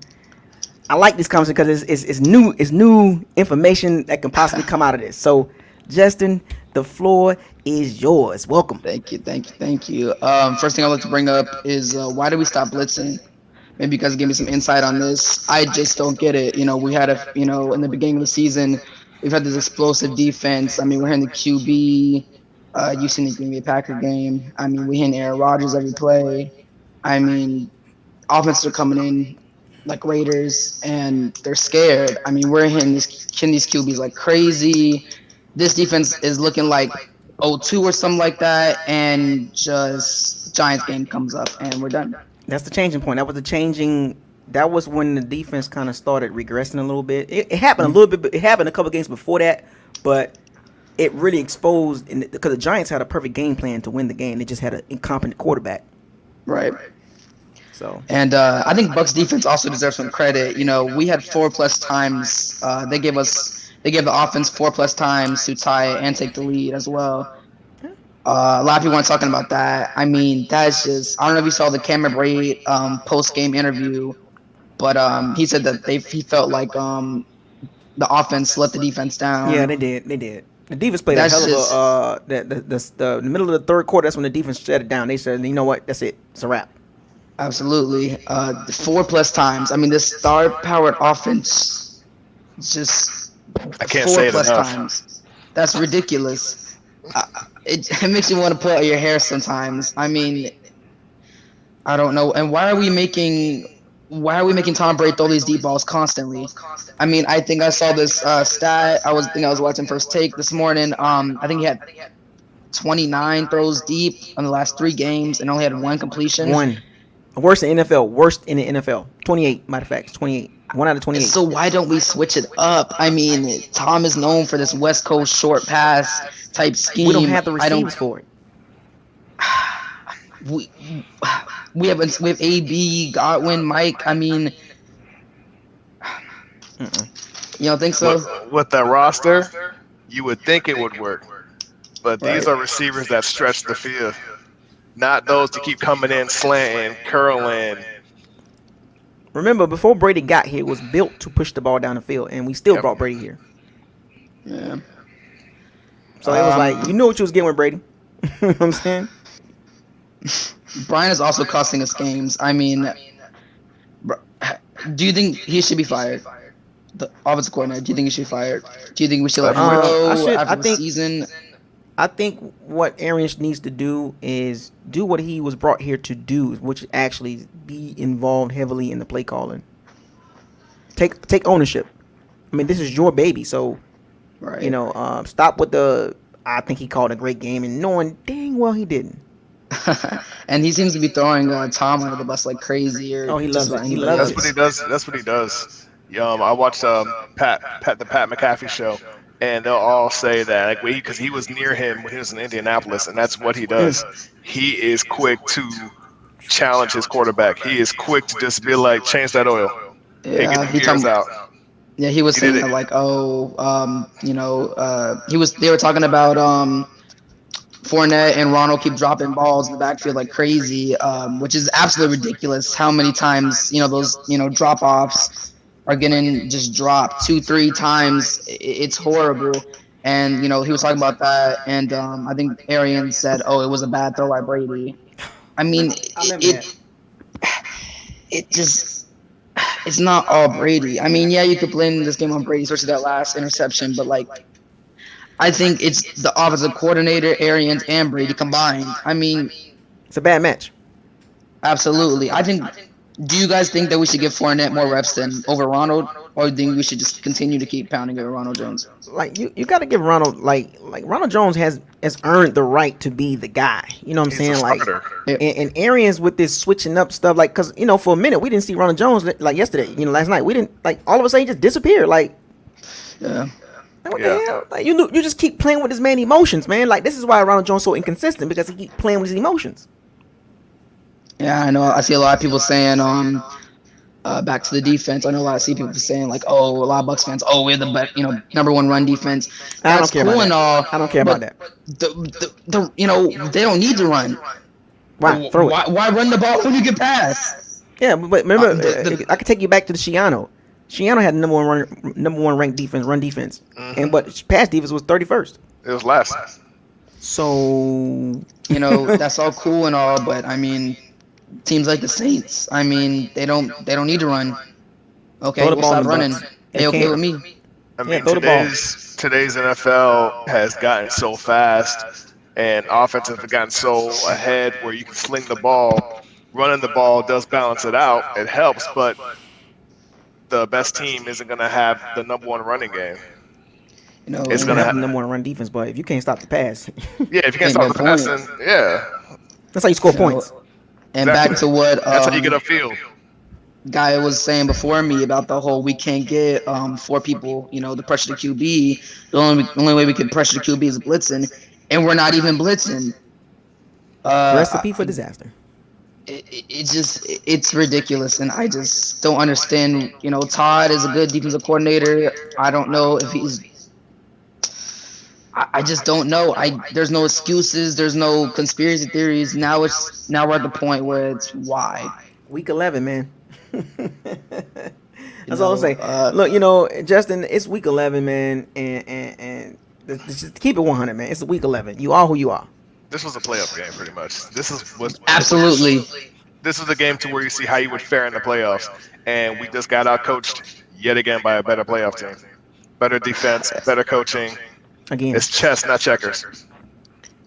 And chances are we might make, the wild card, but I just see us losing. Honestly, I don't see us going nowhere. Not right now. The playoffs are definite. I will say that. Playoffs are You think definite. so? I've always said that. I've always said playoffs are definite, and I'm with the Super Bowl or bust thing. But the way we're looking right now, it's going to be one and done. We're going to I lose think to we'll an take a NFC wild East team. card or lose, or next playoff game next after that and lose. I mean, Kryptonite, Saints and the Rams. We ain't beating them. Yeah, man. Not right now. Justin, man, I appreciate you coming on, man. All of a Yes, sudden, sir. got Thanks a for bunch of having people me. behind you. But appreciate you coming in the locker room for the first time, man. We like to see people like you coming in for the first time in the locker room, man, because Sure. to hear another voice, a brand new voice, a different point of view on certain things, and some things that we don't bring up that comes up from you guys. So sometimes you guys make talking points. So salute to you, Thank you for Justin. having me. You guys have a great night. No problem, man. Thanks, man. Good night. Be safe. See ya. You too. Oh, a lot of people on tonight, man. We got a lot of people. See, we got exclusive next, then we got Raiden, and then we got Savory and Hip. So we got some folks, man. Chat room been lit tonight, and this live been lit, man. We done had over 15, 20 people on live stream. A lot. Exclusive. I know he got something to say. I'm gonna let him just rock. I'm not even gonna welcome him to the locker room. Go ahead, man. Go ahead. What's Go good, ahead, man. fellas? What up, man? Hey, Travis, man, it's good to see you, man. What's up with you? Thank you, man. Appreciate it. Just taking care of little one, getting back in the swing of things, man. Yes, sir. Yes, sir. Buckles, man, you already know what time it is, man. Let me go ahead. All right, this right here, it's not a football move because everybody knows it wasn't going to work. We were calling them before, right? When they signed him, we said it. This is not the offense for Brady, and it's showing that Brady can't do what he's been asked to do, like on a consistent basis. The against good teams, he's not going to be throwing the ball like James did. It's not going to happen. And another thing that I wanted to say, aspect that we're missing that helped us a lot last year on those third downs. Jonathan Smith with a pass. What James do? 76. 76. I'm sorry, my bad. But what happens when the play breaks down? It'll be times where we get first downs and stay on the field. Now, if it's not there, it's over. Yeah. How many 3 and out so far this season? Like, we're in the bottom 10. Bottom 10 third down conversions. And I think we were like top 5 last year, right? Yeah. Matter of fact, yeah, actually, we were top 5 on third downs. Okay. I know. So that's why I say it's not a football move. It's a move for the organization to bring butts in the stands. Nobody liked Winston. You know what I'm saying? So they wanted him out, and this is what y'all asked for. I don't want to hear no crying, no excuses. I don't hear, it's play calling. No, because we said all these things last year. We said, no running game, battle line, the miscommunication with the routes. We said all this last year. Nobody's acknowledging it. Everybody's saying, they're acknowledging now, but nobody's acknowledging that we've been saying this for a whole year. Yeah, we've been saying it. And now everybody's saying the same thing that we've been saying last year. Yeah, so it's like, okay, what's the double standard now? Why Brady throwing the ball too much? Brady throwing the ball too much. You got to help with the running game. The O-line. 40 times? How many times did James throw? 48. Over 40 times? 48 times. 48 times, man. You're going to get interceptions when you throw the ball 48 times. Completed 21. 18 rushes. But that's the thing. How many times did James throw 40 plus? I think 5 or 6 times. Because we couldn't run the ball at all last year. Now we can. And now we can. And now we still look like we can't do anything. Like, I feel like the offense was a little, with the picks, I felt comfortable scoring points last year. I don't feel comfortable at all this year. We stayed in the game. Even though we had picks, we stayed in the game because of those big throws, those chances, and those contested throws. Risky throws. It was risky. Low percentage, but risky as hell. Jameis was that quarterback to do that. Tom Brady's not. No, that's not his style. It's not his style. 2 wide receivers with 1,000 yards in 12 games played. Yep, they missed 2 games. Both of them. Evans missed the last 3, and Godwin missed the last 2, and they still have 1,300 yards. Yeah, they still over 1,000 before. Yep. So and I feel like it's more explosive. The offense was more explosive because it was the full no risky, no biscuit. Yeah. At least we knew what we were. At least we knew what we were good at. Now we're not good at anything. Well, we good.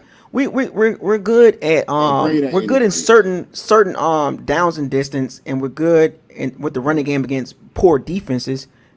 We throw the ball very well against poor secondaries. We block very well against poor D lines. You know what I'm saying? So we're good. It's just that that's not gonna work. That's not gonna work Right. in January. Nah, it's not. February. It's not gonna work. So We're just that's what I'm saying. it's a confused team. Like there's no identity. Like you can't look at the Bucs and say this is what we do. Yes. You know, can we at least You never find know what you're something gonna we get. can fall back on, like something we can know, like okay, yeah, we know this is gonna work. Like every 3rd and 1, I'm at the edge of my seat. Like, are we gonna get it? You know, 4th and 1. Like Mike Evans, you gotta do a better job blocking Jalen Ramsey. That's the mental lapse, man. Mike Evans be having some mental lapse, man. He has some mental lapse. Jalen pushed him back, and Godwin was trying to run his route, and he couldn't. He tripped. He should, because Out Mike was physical. supposed to push Jalen out the way. Yeah. He played like typical soft Mike that down. Frustrated. And I don't know. And You know, Mike can get a little emotional. We know that. Mike can get a little emotional and get out of his game. You know, he get caught up in that 1-on-1 with Jalen Ramsey and Marshawn Lattimore. When it gets physical, he gets out of his game. That's the time to show your frustration right there on the block. Yeah. I mean, before he had that strong man touchdown, but you know that was later in the game. That strong, I ain't gonna lie, that strong man touchdown got me on my seat. That's what I thought set the tone. And listen, we needed that because lately inside the 5 or trying to score in the red zone has been tough for some reason. Like early on, we were really good, but red zone tape. It's called tape. They got tape tendencies. So when you got tape on Brady in this offense, it's tendencies. So the teams, as the season progressed, teams get better in far as diagnosing plays with the Bucs. So that's why the Bucs offense has been sputtering, even going back to the Giants game. You know, it's been sputtering. And then the Panthers game, it was, we good now. No, I didn't fall for that. The 46 points against the Panthers, I didn't fall for that. I was like, okay, cool. You know what I'm saying? And the reason why a lot of people took that game serious is because the way the Panthers played against the Chiefs. Truthfully, the Chiefs defense is not as good. Right. We just got to It's score the them. offense. You got to outscore them. That's really it. And then the logic that we beat the Raiders and the Raiders beat the Chiefs, so we're going to beat the Chiefs. Come on, man. The Raiders beat the Saints. Yeah, whatever. Yeah, it's exclusive, Garvin. I appreciate you one of the OGs, man. So I let you rock a little bit longer. So we got about 3 people behind you, man. I appreciate you coming into the locker room and speaking your mind, because you always keep it 100 in the chat room. You be letting them have it. I be seeing you. Hey, I want to ask y'all a question though before we leave. You know what I'm saying? Like the last 5 games, I have us sweeping Atlanta. I don't care. Atlanta, that's just trash. I have us going 3-2 though, 10-6 at the end of the season. Where do you think that places with everyone else is playing? Or what are y'all thoughts on the last 5 games? I think we lose to Minnesota and Kansas City. I see Kansas City. I see us losing there. Well, I see it being contested. Go ahead. I know you like to make your weekly predictions, so I'm going to ask Travis. So I did predict this team going 11-5. So I do think the Chiefs will be the last loss. I do see the other games winnable. You know, especially with the way the other teams are looking so far. I think Minnesota will be a good final competitive game. But with this team, you never know, pending injuries, COVID, of course, you never know. So I think the Chiefs will be our last loss. Okay. That's all coming from me. All right. Say less, man. I'm going to let y'all rock out, man. I love y'all boys, man. Keep it going. You feel me? Salute to you, man. Is here. Salute. All right. Salute. So we got Raiden and Savory on hips. Let's go. What up, Raiden? Hello? Raiden, you there? Raiden. You're all black. Can you hear us? Are you on mute? I didn't say he's on mute. Well, he just came off mute. I see it's a black screen, so he's in the dark. He's in the dark somewhere. I didn't see the mute logo, so Raiden, get yourself together, man, and come on back in when you get yourself right, man. Savory on hips, man. One of the OGs, man. Hey, what's going on? One of the OGs, man. You know how to bro? Look, he don't need no introduction, man. He be all in the chat room letting people have it, man. So you go ahead and speak your mind, man. Go ahead. Yeah, man. First off, I do want to, when it comes down to the loss against the Rams, right? You do want to place blame on the players and on Brady and whatnot. But my biggest issue, man, has been the coaching staff, right? Mm-hmm. Go back, I say a year or so, when Jameis is on his final contract, right? And Stephen A. Smith is talking about Bruce Arians, and he says the ceiling is high with Jameis and this team and this offense, but Bruce Arians limits this team to a certain point because it is no risk it, no biscuit offense, right? And here's my whole issue, right? If you look at Sean Payton, Drew Brees, right? Mm-hmm. 15 years together, right? And I understand that BA and Brady don't have that type of connection, but Sean is able to adjust. You feel me? So Sean knows that Breeze doesn't have the arm he used to have, where he could just launch it downfield, right? Mm-hmm. So what did Sean do? He adjusted to Breeze's strength. All right, I know you can't dart it how you used to downfield, Right. so we're going to shorten the routes. We're going to get the ball out quick, and we're going to Good be point. efficient. Good point. Tight ends, receivers, running backs, whatever you need, we got it. Before Breeze got hurt, the Saints were still putting up numbers, still A putting lot. up points, still being efficient. Mm-hmm. We Good see point. Denver. Denver brings in Peyton. They don't say, hey, Peyton, you need to learn our offense. No. Peyton, teach us your offense. Yep. Let us adjust to what you do. And what happened? They went to the Super Bowl. He threw what? He had Twice. that one season, 5,500 yards, something like that. Yeah. 4,900. It was 4,900. And again, being able to adjust, right? And BA is very stubborn, arrogant, right? Stuck in his ways, bro. It pisses me off, right? So here comes Brady. Instead of saying, hey, Tom, you got the 6 rings, you got the MVPs, you know what it takes to get to the promised land. I'm going to push my pride to the side, bring us that scheme, take us to the promised land, right? Right. BA wants to take credit. He doesn't want to give the full reins to Brady, because if he does and Brady takes us to the Super Bowl and we win it all, BA gets no credit for that, man. Like, let's be real. BA gets no credit Zero. because it was Tom that brought the New England system to Tampa that allowed the offense to succeed and get to the championship. All BA did was really sit from the sideline and watch. But Yep. BA's pride and his ego can't take that type of hit. So he wants some part of that no risk at offense to be in there. So when Bucs do succeed, he can take some of the credit for it, like he was this genius. Well, Go back to Punk. Well, we see the conflict between the two.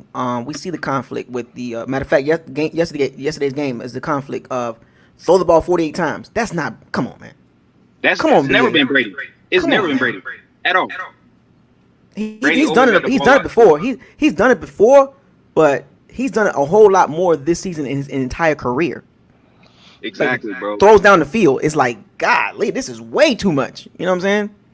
Exactly. And we man, Brady's old, bro. Like, he's not trying to get hit.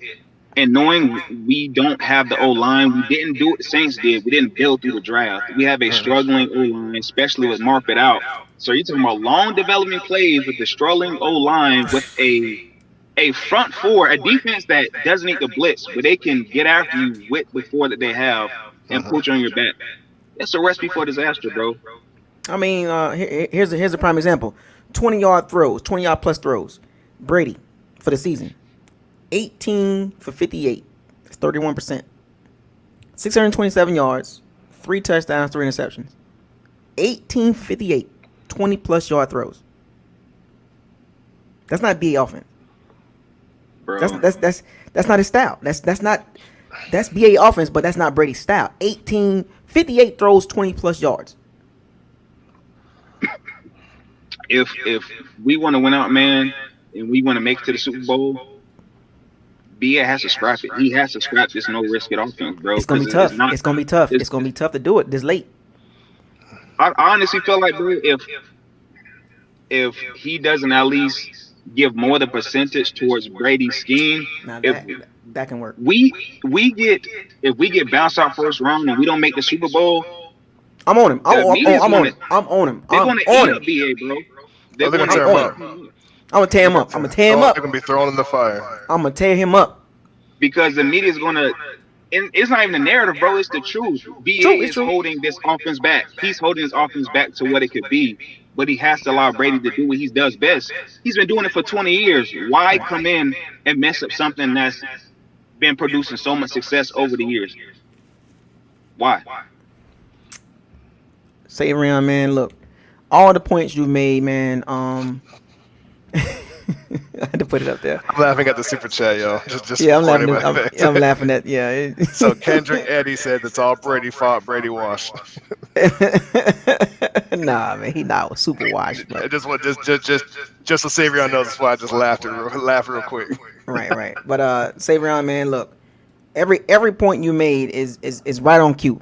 Right on the cue about Arians. He wants to take some of that credit because, quite frankly, Brady, like I said before, Brady is not a Arians quarterback.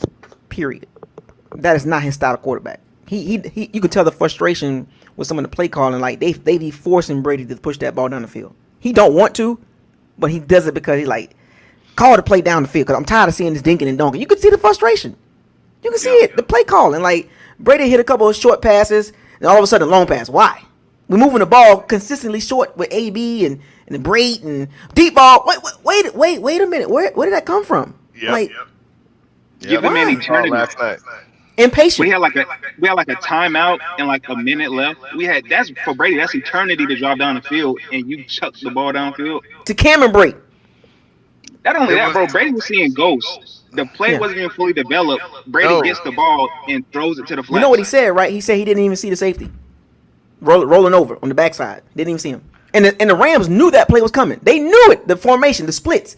Brady predetermined that. As soon as he top of his drop, the ball was gone. I was like, dang, you didn't even let the play develop.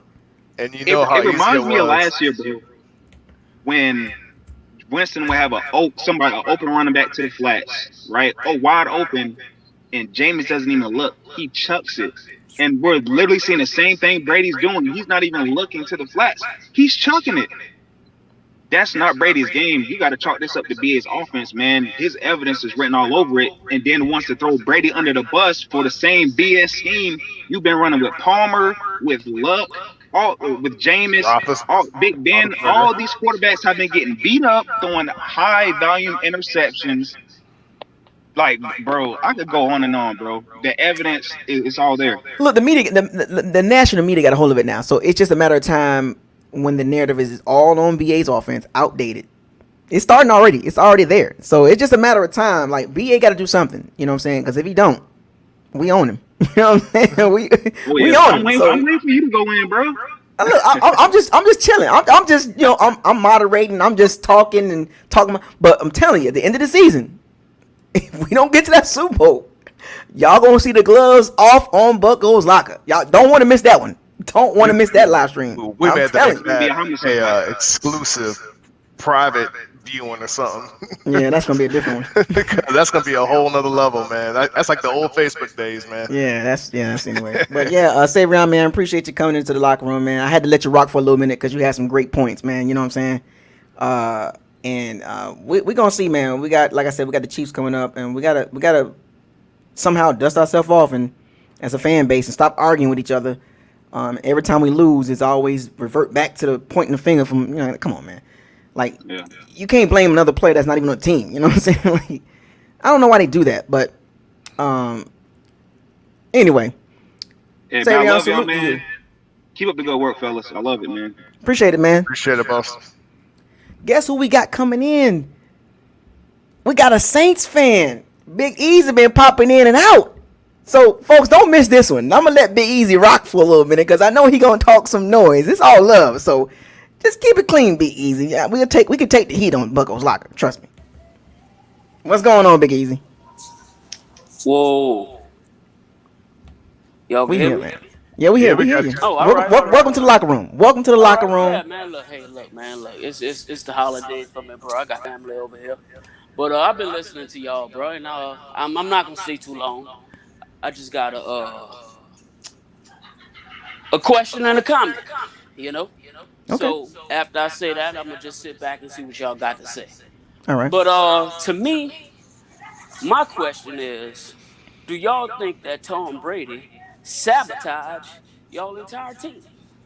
Oh, that's a Because when that's a he different got angle. there, because when he got there, automatically the first thing that they started saying was, "Oh, well, Tom Brady, he got a favorite receiver in Scotty Miller, right? Mm. That was his favorite receiver." How Yeah. could you come to the Tampa Bay Buccaneers and your favorite receiver is Scotty Miller and you overlooking Mike Evans? You And Godwin. overlooking Godwin. Wow, that is a different angle there. That's a different You angle. no, but you, you looking over you looking over your number one and your number two wide receiver for the third wide receiver, the slant guy in the middle of the field. That's your favorite wide receiver. Next, well, Tom Brady bringing his friends. Well, let me bring in Rob Gronkowski. That's my next favorite receiver. Garbage. Haven't played football in 3 years. Let me bring in my next favorite receiver, Antonio Brown. As a matter of fact, he lived with me. Oh. So I'm going to bring him in. But yet, I'm still going to disregard Mike Evans. I'm still going to disregard Chris Godwin. Wow. And This is then, different. we're going to bring in a running back that's been trashed for the last 3 years. Leonard Fournette is from the 7th Ward, you heard? Oh yeah, I know he's from 7 Ward. I live in New Orleans. I rock with Leonard Fournette, but the boy hasn't been doing his job.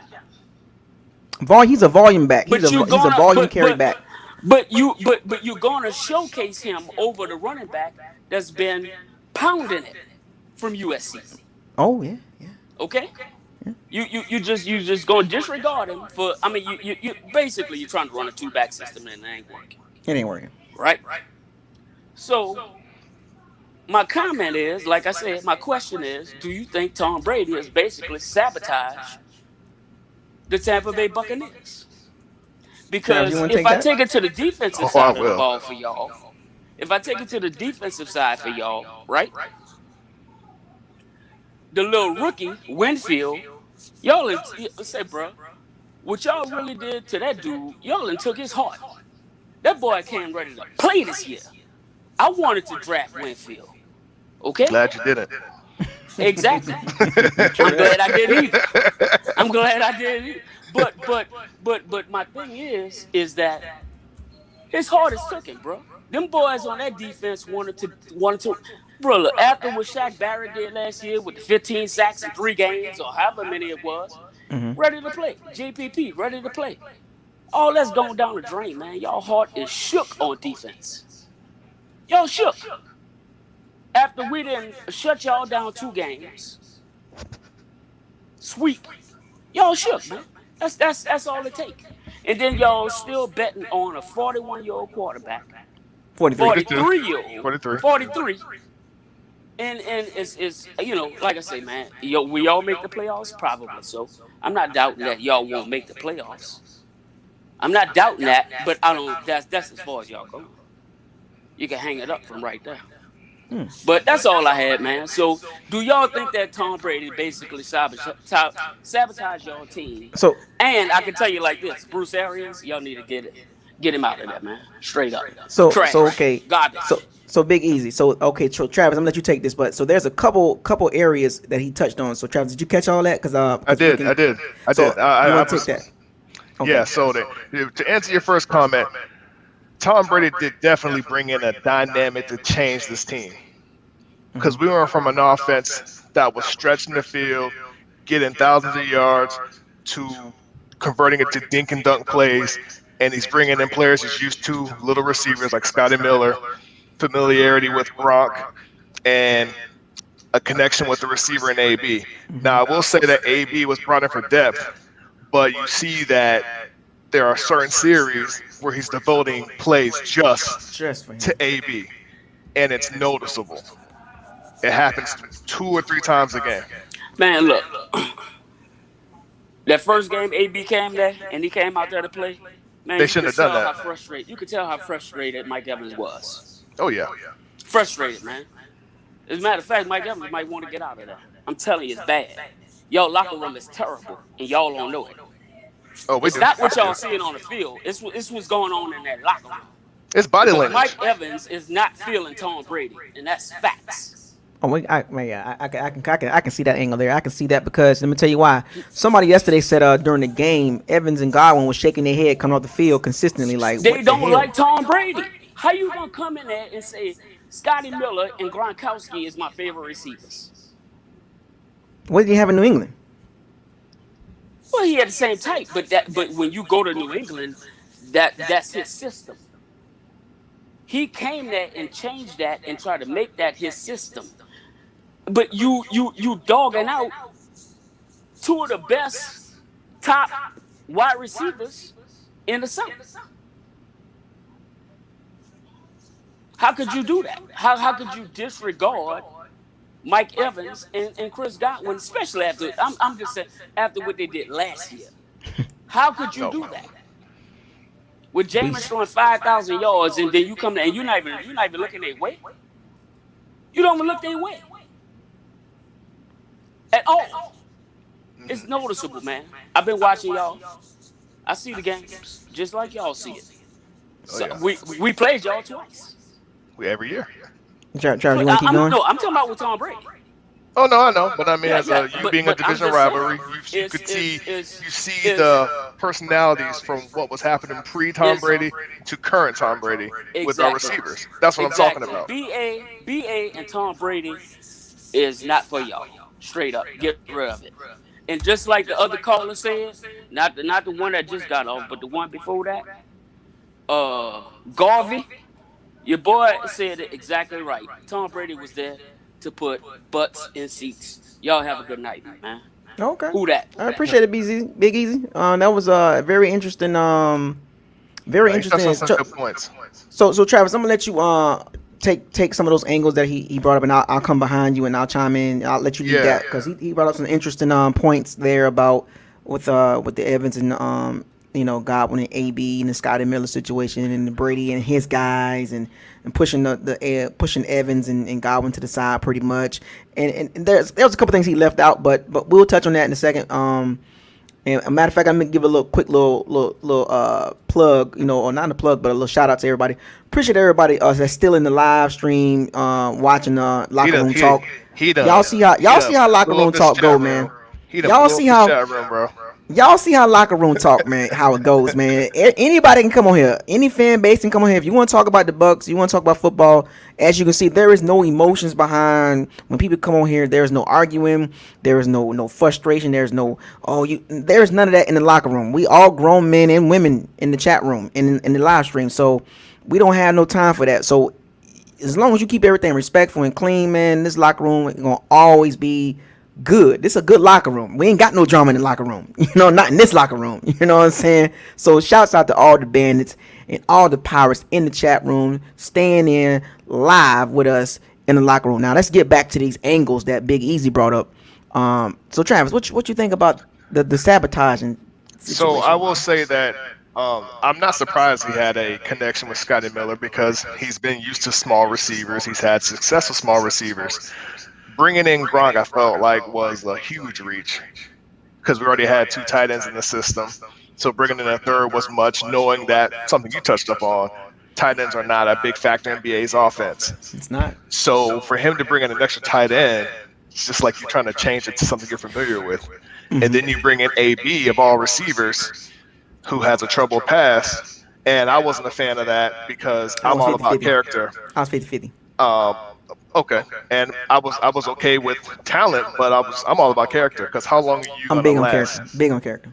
So I definitely do see that Tom Brady did bring in a different dynamic that hurt the team, but it's all about building a relationship, and it takes time. You got to keep the receivers happy regardless. There's going to be unhappy receivers. Now, when it comes to Antoine Winfield being upset, taking his heart.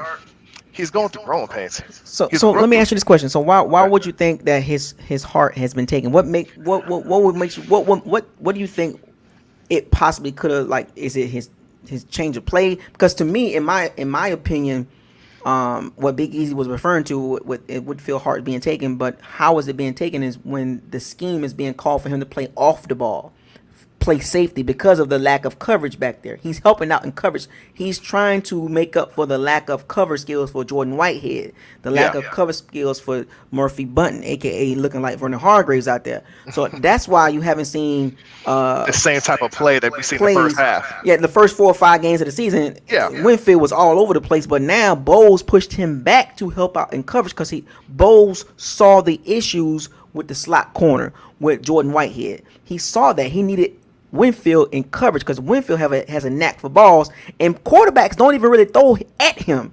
No. If you go back and look at the games, they don't throw at Winfield, man. Like I understand, Big Easy, what you're saying. Like his heart might be gone, but go back and look at the film. They don't throw the ball at Winfield like that. They throw the ball at Murphy Bunton, Jamel Dean, and Jordan Whitehead in the linebackers. They don't test Winfield like that. No, because Winfield is athletic and he's quick. Yes, you never know where he's going to be. So I don't believe that his heart is taken. It's just they put him, like you said, they utilize him something different. He's a rookie. He's growing. And that's what happens your rookie year. You go through growing pains. Yeah, he's been quiet. Yes, we've seen him do what he's capable of doing as blitzing, getting in on the tackles. But now you're starting to see him causing fumbles. But now you're starting to see him play more of a safety role where he's for coverage because we were getting killed on deep passes, which I Justin Herbert. Weeks ago. Justin Herbert, Bridgewater, Derek Carr. Derek Carr. It was shown. So they're starting to utilize him more as a safety back there to be around, to be a ball hawk. Because when's the last time we had a ball hawk in safety? Yeah, he had 7 picks in college last year, so he's a pretty good guy back there. So he can navigate. And I'm trying to remember what that last part was. The playoffs, I've said that myself. And we don't get this defense, this coaching right. No, it was the AB. No, the AB situation. That was another angle there. He brought up the AB situation, like the Brady guys. I did mention that. I did feel like there was it for depth, but as we all know, Bruce Arians didn't want him from the jump. But that was all Brady. Mm-hmm. And you could tell how bad it is and how serious it is because Brady moved him into his own house. That's crazy. That is crazy right there. I was like, whoa. That's something that's unheard of. First game he played, it was like get baby the ball. I was like, whoa, like and that's where you started seeing the change, and that's where you're starting to see the disconnect because he was already forcing it to him. And people are like, oh yeah, he knows AB's playbook. He's a player there in Pittsburgh. You wouldn't have known that Saints game. No, and that was something I highlighted. I said, I don't know how he will adjust to the playbook. He's been in different schemes. He's been out. But some people were saying, oh no, he's familiar. But that game, it wasn't there. You know, so what's so interesting about when you look at, and so here's my take, and to follow up on what you were saying about and what Big Easy was talking about, is when you look at the situation at hand, right? You look at the locker room, and you look at AB before he got there. The locker room was solid. The locker room was clean. There was no there was nothing in there that was like, you know, that uncomfortable feeling of off the field issues and on the field issues, right? The minute AB got there, prior to him getting there, because we heard the talks way back in March, you know, Brady got him there in New England, you know, and Belichick was like, okay, you know what, you got some stuff going on, you out of here, right? And then the Raiders said, we'll give you a big contract, take this money, and then the Raiders was like, you know what, you're not worth the hassle. So AB sat out, 17, 18 months, and then, back in March, Brady was, he brought it up, and then AB, heard the talks in April and May and June, July, and Arians came out and said, too much of a diva. When he said that right there, and he made this move in the middle of the season, I was like, something ain't right with this. No, and that also affected the players. It just felt like you came out on national platform. No, we don't need that. That's diva. We ain't got time for that. You told everybody in the football world that, and then you sign it. Oh, because we need depth. Out of all receivers,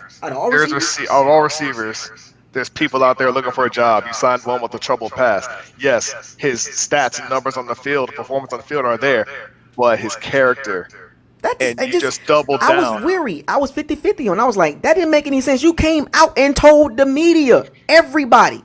No, and that's the thing. And the thing is that not only affected fans, that affected the team because the team was saying, wait a minute, you said you didn't want to bring him. Now you're bringing him in because of Tom Brady, your quarterback that's only here for 2 years. What about us? And then he turned around and said Brady was not the reason. No, Arians, don't do that. I mean, we all know about Brady as being the man who he is, the politician. He moved him into the crib with Giselle and the two kids.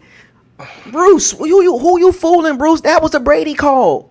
You had to oblige Brady because the owners wanted Brady, not you. Really, they'll take Brady's side of Arians anyway. But I'm just saying, so that whole dynamic, what we see on the field, and like I said, somebody in the chat room last night during the game was like, they was watching Evans and Godwin come off the field sometimes shaking their head, shaking their heads, like damn, like what's going on here, like you know what I'm saying? Yeah. And AB had 8 catches for like it was like 8 catches for like 51 yards, so he didn't do a lot with the ball, and he was the leading receiver as far as catches.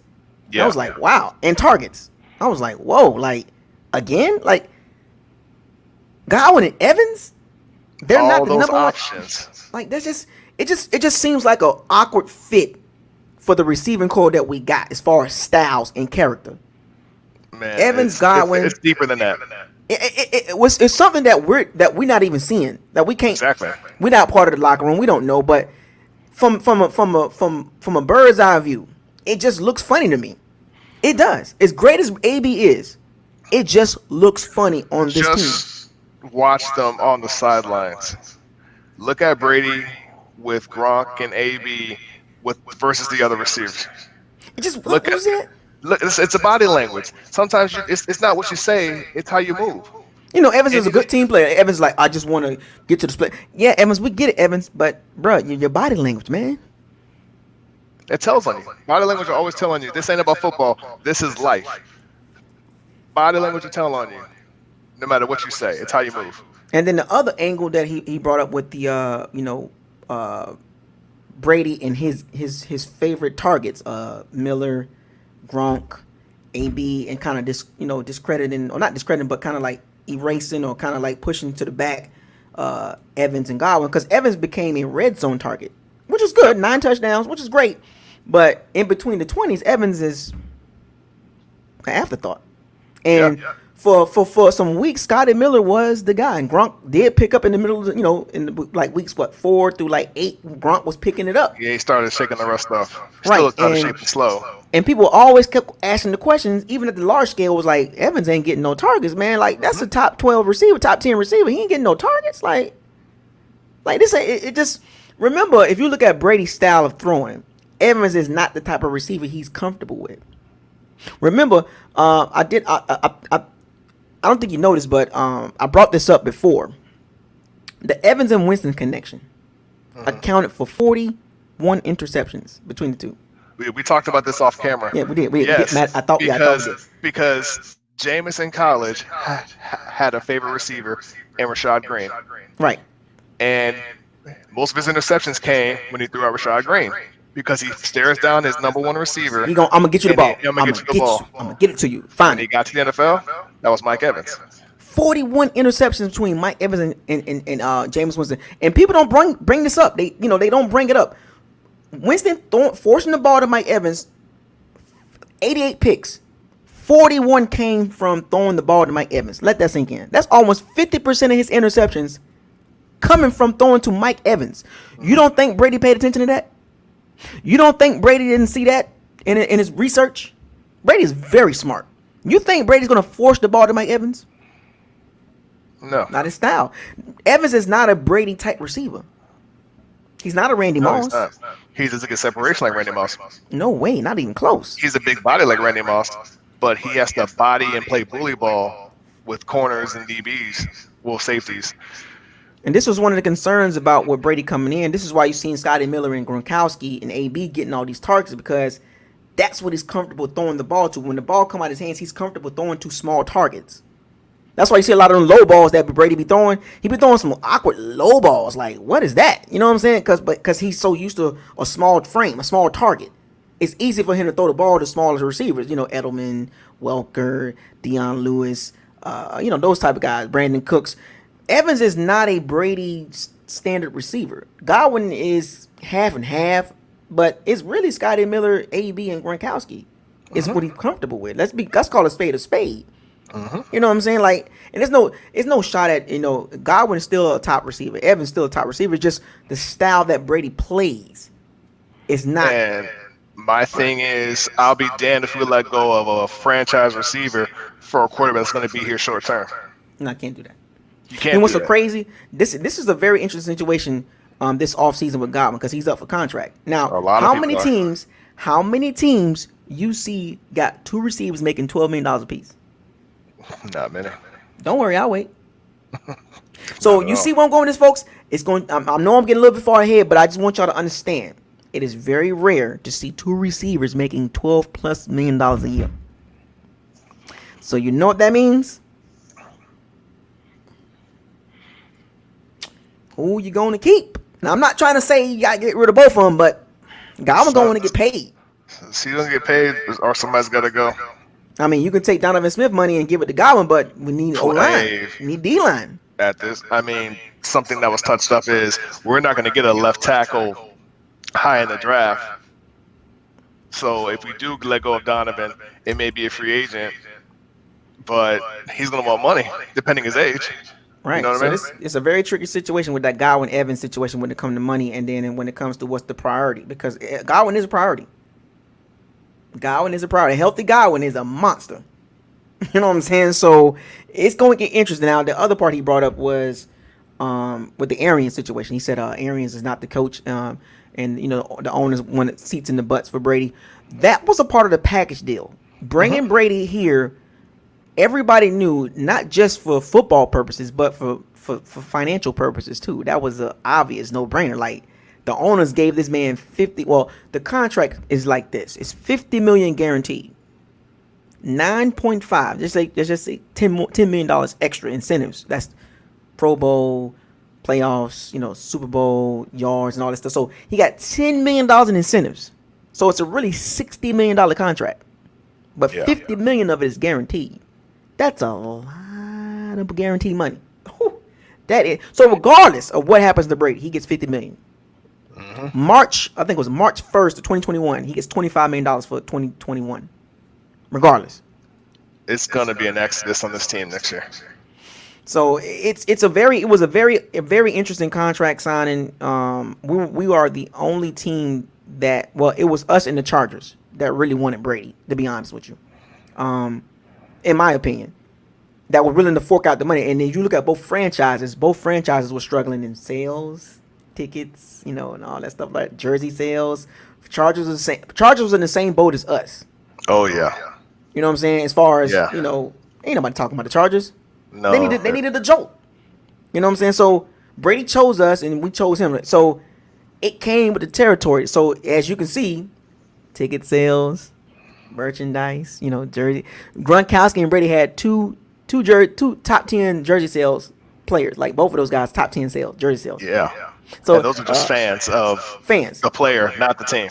Not fans of the Bucs. Fans of the player. So the Bucs are reaping the benefits off the field signing Brady and Gronkowski. Oh yeah. Now on the field, the benefits are there. On the field, we're 7-4. We are a better overall team. And I know people like to compare 2019 to 2020. Well, 2020 team is better than the 2019 team.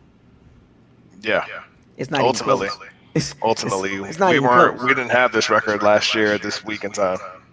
Right. So there's a lot of money been invested to win now. And people got upset with me when I said Super Bowl or bust. When I first brought this up, people got upset with me in the comments. Super Bowl or bust, that's just too much pressure. You don't go out and give Brady $50 million.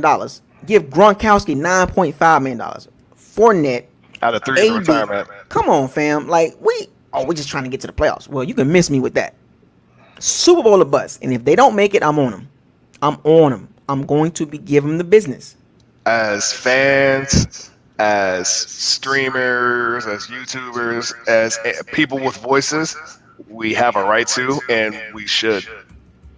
And that's why I say, with what's happening, bro, like this is just not what you would expect with what happened. This should have been a team that had more fight in them. They focused so much on one side of the ball, they forgot about the other. And No, it's we got no showing. depth. We got no depth on D line. Yeah, defense. No, you know the thing about number 76, and I know we touched around on him, and people didn't, you know, people. I'm surprised people didn't bring him up during the locker room talk tonight, because he played like crap last night. 76 gave up multiple pressures. He gave up a sack. Yes. You know, unnecessary. I mean, he didn't run block well. Like, how long? Like, the game. what's so crazy is the fact that they keep trotting him out there at left tackle. It is clear to see he is a problem, and Arians will refuse. Did not make a move in the offseason to address this, or during the trade deadline. Like, it's clear to see he's not the future left tackle, and they won't address it. And Brady is suffering dealing with that dude time and time again. And Arians, that is one of his biggest failures, not addressing the left tackle situation. Even last year, it was horrible last year. He addresses skill players.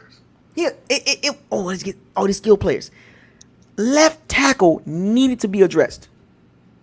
You addressed the right tackle, but left tackle was the position that needed to be addressed. And Arians did not make a move in the offseason or during trade deadline, which is an utterly disappointing move that he did not make. Like, that should have been any coach would have freaking. Nah, you ain't it. This ain't it. Like, you causing problems on the O-line, dog. Like, and this is why I be telling people. Stop listening to PFF. Stop. Top 10 O-line. I drill it in y'all head. You can't convince me the Bucs O-line is top 10 with that left tackle and right guard. You're absolutely right. And you can't convince me. You can't convince me. I don't care what you say. And you know it's something when they're shaking up the offensive line, and yet they've done something with him. It doesn't make. It's mind-boggling. It's like every Bucs fan, and I mean this. Every Bucs fan want him out of there.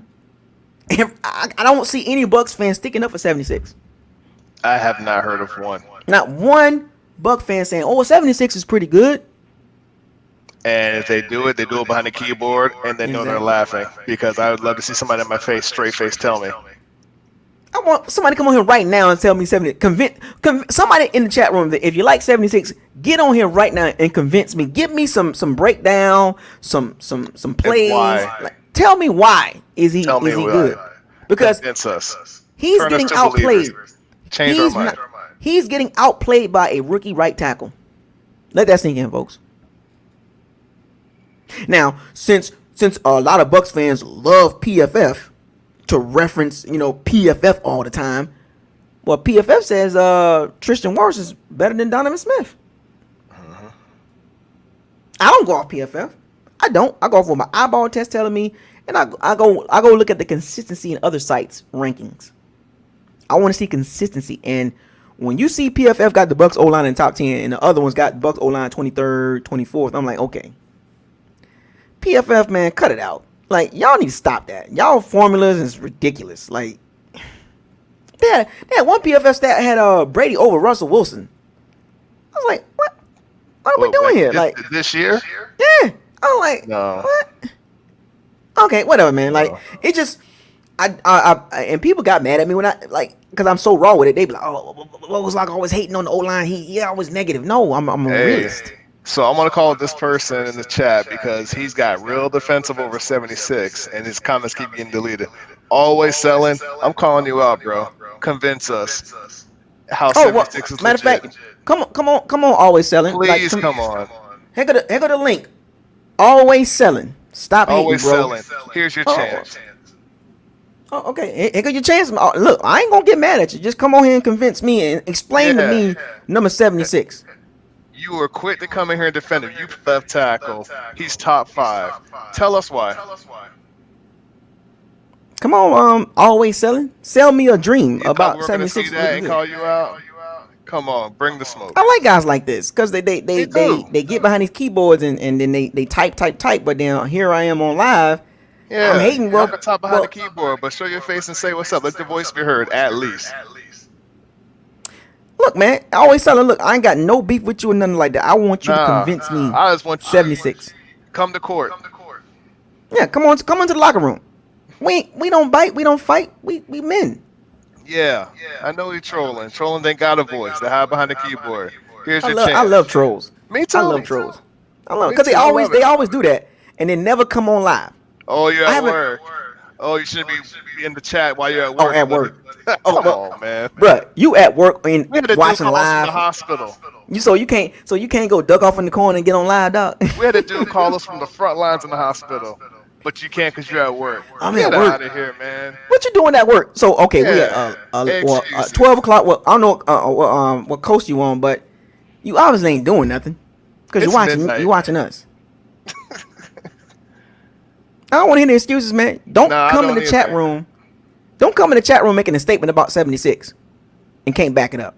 Yeah. It's 9:32. Okay. So he must be in the West Coast. You at least mountain time.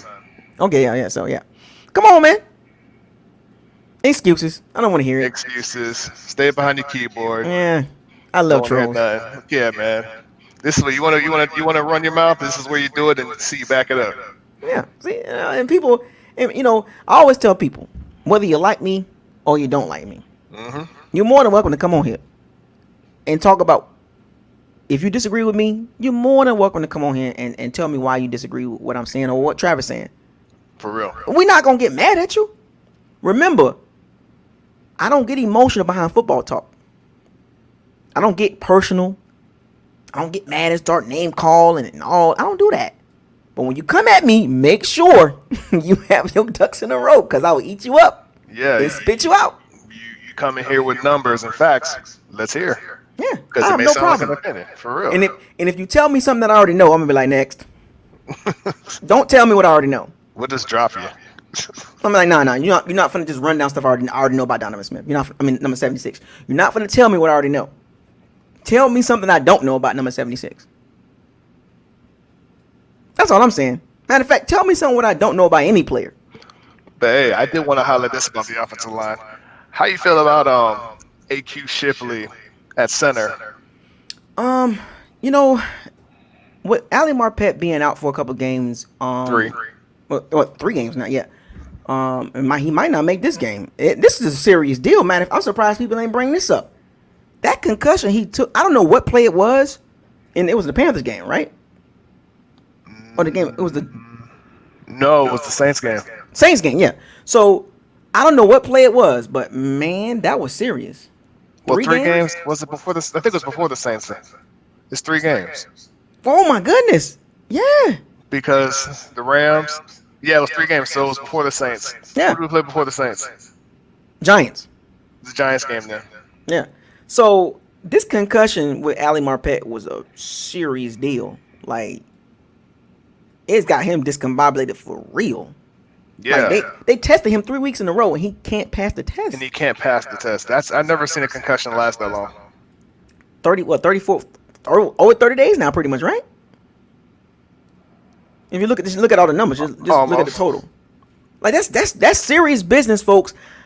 I wish Ali Marpet, get healthy, and forget about football, man. Like, I want to see Ali, get healthy. Like, I wouldn't even bring him back until he's, comfortable across the board. Like, you know what I'm saying? Because I don't want to see him come back out there and something happen. You know what I'm saying? Because we know about the CTE and all that stuff like that. And Luke Kuechly, remember that situation, right? Oh yeah. He retired too soon. Retired Ali too soon. Marpet is our best lineman, hands down. And it showed that him missing. It showed he helped number 76 out. He got a feel. He got a feel for how 76 blocks. Because the inside moves kills him all the time. Inside moves kill 76 all the Trey Hendrickson. Anything kills 76. True. He got bull rushed last night and got right in Brady's face. He gave up so many. I think he gave up at least 4 pressures. He got hurt in the first play. Yeah, he did. Very first play. It's like, are you kidding me? Like, what is? You can't be a playoff. You can't be a Super Bowl contender with a left tackle like that. It's hard. It's hard, dog. Like, you be getting beat by dudes that's, just coming off the practice squad. Like who? Like you get But I think the jig is up with the Bucs O line though, and you mentioned AQ Shipley. AJ center Shipley, and I think teams, even with non-aggressive pass rushers, what's going to happen moving forward? Even the Chiefs with Frank Clark and Chris Jones. Right. I think the goal is to bully the Bucs O line. They see the Bucs O line don't take that well. No. They don't take the aggressive hand fighting, and Jansen gets a little scrappy, but it's just not enough. Like Tristan's still trying to learn the ropes. Number 76 is who he is. Alex Kappa can be replaced by a second round, third round guard right now. I feel like Alex Kappa has improved in some aspects. But you can draft somebody and have somebody just as good as him right now. Yeah. Like he's not showing me that he made the jump that Ali Marpet made. No. Ali Marpet made the jump in year number 2. I would say halfway through this first year. True. First year he started showing improvements at the if you really want to get technical. But see, Jason Light, he went down the rabbit hole again, and I'm gonna get me another Division D3 gym. Yeah, and Kappa. And Kappa played tackle in college. Right tackle, yeah. This is the problem I have with Jason Light. He went to the wishing well. This is why people, and I hate to transition to Jason Light, because we talk about everything else but him. But you know how I feel about Jason Light. People try to give him credit for the Mike Evans and the Chris Godwin and when the Whitfield and the Carlton Davis, the Devin White, stuff. I get it, that's cool, but let's talk about this other stuff too. We ain't got no depth. No, not at all. Not at all. They do a good job in O-line. I mean, right there at the nose tackle, you see how the depth is there with missing Vea. Bruh. With Nunez Roaches. Not enough. Not enough. They're better. McClendon. No, not enough. So so crazy. So crazy. Let me run this list down for you. And this is what separates us from the Steelers and the Ravens and the Chiefs, those top level organ, the Patriots and stuff like that. Let's talk about the NFC though, but okay. Wait. So check this out. Okay. I got you. Brady, Gronk, AB, Shaq Barrett, JPP, Sue. All starters, right? Mm-hmm. Where they come all from? in their 30s. Where they come from? They come from winning organizations, free agencies. That's not how you build. No. He's not a good builder. He just you sign 1 or 2 veterans, not 8 starters. 7 veteran starters in key positions. Bruh. Yeah, it's sad, but that's what our organization has been. We gotta get people from other teams to be relevant. It's sad. And people want to give him a pass. I don't give Jason Light no pass at all. And he's been the GM for a while now. We fired coaches. No. It was Levy Smith. Levy Smith had which is true. Levy Smith had the team in 2014 and in 2015. Like Levy Smith was kind of like the final end all be all with the decisions and stuff like that. But then when Dort Cutter got here, Jason Light took that Dort Cutter. He got here. Jason Light kind of took that mantle of the decision making his roster. Dort Cutter didn't have that experience, so he didn't make the personnel decisions. Levy Smith got Jason Light here. Levy Smith brought Jason Light out of Arizona here. Yep. Don't forget that part. Yep. You know what I'm saying? Levy Smith picked him. So and to be honest with you, the job that Jason Light has done, C-. That's being nice. C-. Overall, especially with the draft picks, C-. He's done, you're right, average. Average. He is nothing spectacular. Right, because the reason why I say this is because we have a lot of free agent starters, not draft pick starters. Yeah, exactly. That's the problem I have with him. Didn't build the O-line correctly. Like, people don't understand this. He did not build the trenches correctly. No. He built from the outside in. Like, what? And it all starts in the trenches. It absolutely does. Drafting DB after DB after DB after DB after DB. You gonna hit on something. I mean, shit, you keep drafting DBs. You will hope. Drafting kickers. Running back Trading for situation. kickers. The running back situation was a failure up until this year. You know what I'm saying? Like, it was a failure. Vaughn is still a mystery. We don't know what he can bring to the table. You picked Keyshawn Vaughn and he ain't even seeing the field. You could have picked the O-lineman, D-line. That's what I was saying. I remember Oh, when we got Keyshawn Tristan Vaughn's Wirfs. like that. Keyshawn Vaughn. Nah, fam. You can't convince me that was the right pick. Out of all those running backs that were there, I was It's like, better running backs. there was better running backs. I thought we were going to get Dobbins or Taylor at that point. No, matter of fact, running backs after him. Zach Moss, James Robinson. Better than him. They undrafted free agent. James Robinson, Zach Moss. Yeah, exactly. 6th round pick.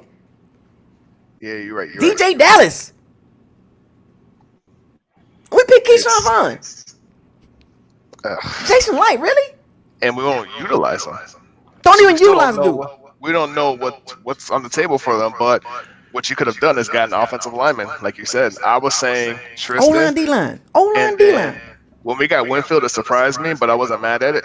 But in the third round, I was like, O-line, D-line. can we get a lineman? Give me a good depth. Nathan Galmore was sitting right there. Who'd he go with? Dallas. Well, I mean, No, I'm just saying, like, he was a good, but he was a D tackle. He was a very good D tackle in Oklahoma. Very good penetration. You know, Dallas just discombobulated. So he all in a Mike Nolan system. Mike Nolan out of all people. yeah, AKA you're right. Mike Smith. So he gonna look bad. But Don't speak his Nathan name. Galmore was right there. Nathan Galmore. Like, you could have got Nathan Galmore, or could have got an O lineman. Like, Yeah. like, what we got here? Ooh, hey. what we got here? Do you think that we're gonna make any splash trades or anything for the draft coming up, depending on how we finish?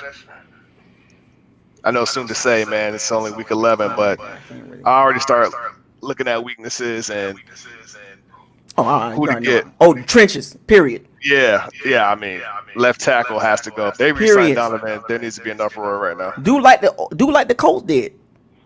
First round O lineman, second round O lineman. Look at the Colts They O got line Quentin now. Nelson. Look at the Colts O lineman now. Look at the Colts O line. Look at the O line. Yeah, O but line. you know what? They did that after. Andrew Luck Luck. retired. Yeah. After They he had got to. utilized. It's time for the Bucs to do the same thing. The Saints drafted O line. Armstead was 3rd round. Ramczyk was into the 1st round. Eric McCoy 1st round. Cesar Ruiz 1st round. Andrews Pete 1st round. Why can't we do that? Jesus Christ. Old Washington D-line. The Washington football team D-line. First round. Washington D-line is a beast. They just ain't got no offense. And they're going to be a problem. They're going to be a problem. If they make the 4th seed and we finish 5th, we may lose to them because their defense is so underrated. People don't talk about the Washington football team defense. They got one of the top second half defenses in the NFL. Actually, like number 2, number 3 second half defense in the NFL. And that's what keeps overall them in the game. They tough. They just ain't got no offense. No. Well, I mean, you never know with Alex Smith back now. They may generate something. Him and McLaren. Another team, 49ers. D-line. Yeah. D-line, man. First round. D-line. They just lost a lot of players to injury. Yeah, but I'm saying they're that still the in fact the race. that they went to the trenches. John Lynch was like trenches. Because he knows. Trenches. He knows. He was on the field. He's been in there. He's gotten to the Super Bowl. A front 4 will make a secondary look so good. That's no, I'm all sorry, you a front need. 8. But, 8 deep. If you go 8 remember, Tampa Super Bowl team, front 4 pass rush. They was 8 deep. It was 8 deep. They can rotate 8 people. They can rotate a fresh front 4. But it's just front 4 only. Can't do that. And it's not just front 4 for the Bucs. It's JPP 32, Sue 33, Shaq Barrett kind of overrated. Now we're running a 3-4. I don't know what we're running, man. No, actually, sometimes it looks like a 3-3-5. Sometimes I see a 4-2-5. Yeah, because they have a linebacker up on the edge. Yeah, And then sometimes they got nose tackles dropping and covering. See, you know, but it was for, and kind of getting back to the defense with Todd Bowles it was all good at the beginning of the season. But when Tate got out for how he schemes, and because remember, did you see Jared Goff? The reason why the Rams was getting so many delayed games and calling timeout and stuff like that, because the Rams was actually trying to wait for us to show our hands, and Todd Bowles' defense kept doing that.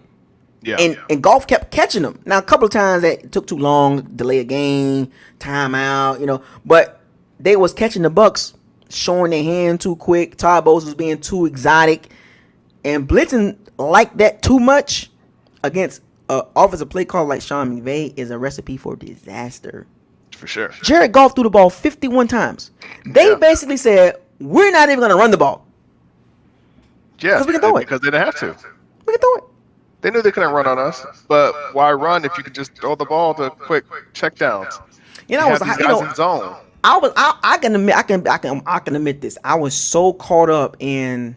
Sometimes you get caught up into that moment of when you're watching football and you see the performance on certain teams, and then once you get that slap in the face, like, we still struggling in secondary. You know what I'm saying? And it kind of started in the Giants game. I was like, because I was top 10 defense. Come on, top 10 defense, top 5 defense. And I'm like, oh, we still got some issues. Like, it started catching on. Like, oh man, like this is top. The numbers say it. The numbers say it. But did you see that from the Giants game to the Saints game into the Rams game, bruh? We got issues in the secondary. Like, for sure, for real. For sure. And after the Giants game, which I truly believe exposed us nationally, that's when you saw the weakness of the secondary there. But I noticed it earlier against the Panthers and the Chargers. I was like, this may be a problem when we play against bigger teams with more receivers. We overlooked it. Nick Foles got hot in the second half. Man, Nick Foles had great field position too. Defense. The Bears defense, and then those fumbles and penalties. Oh my gosh. That was just a sloppy game.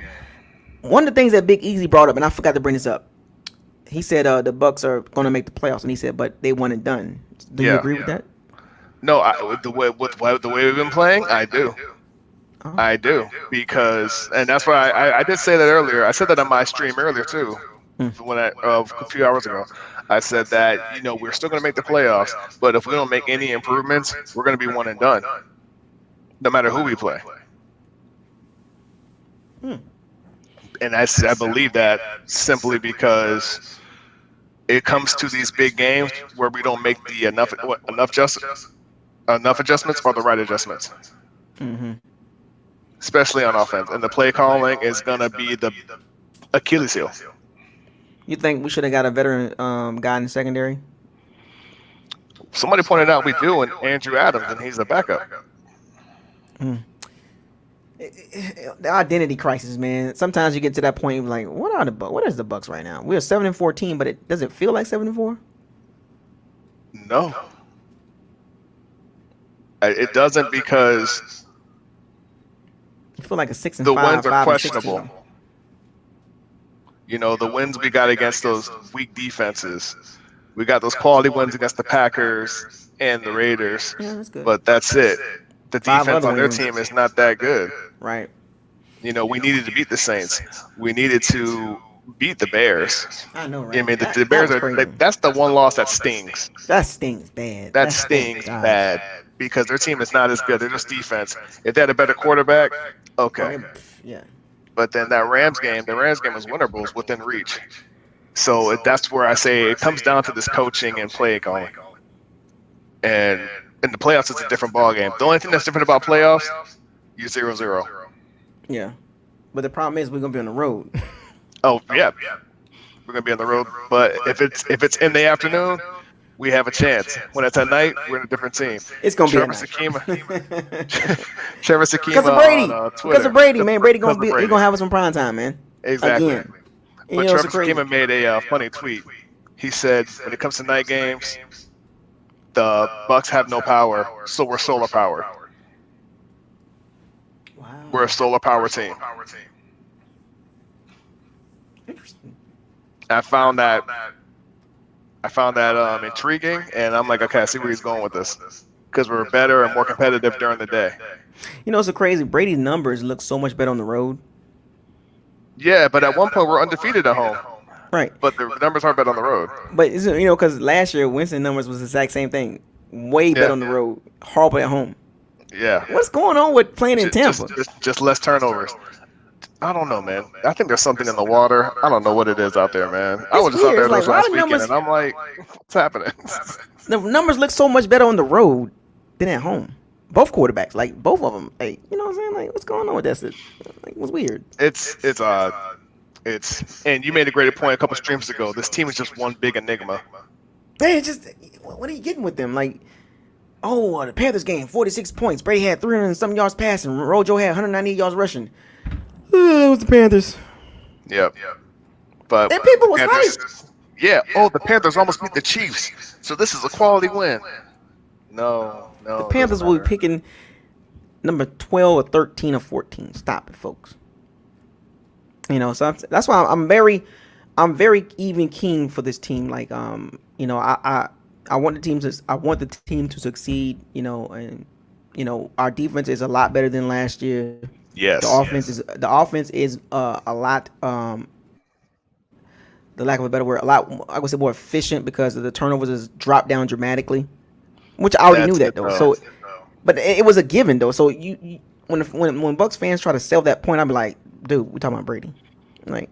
Yeah, you're gonna get a more protected ball, more protected pass, but that's what you expect when you do a bunch of checkdowns when you're throwing deep all the time. Those throws has increased. The percentage of those throws has increased this year. Yeah, because of Brady, tight ends and running backs. Exactly.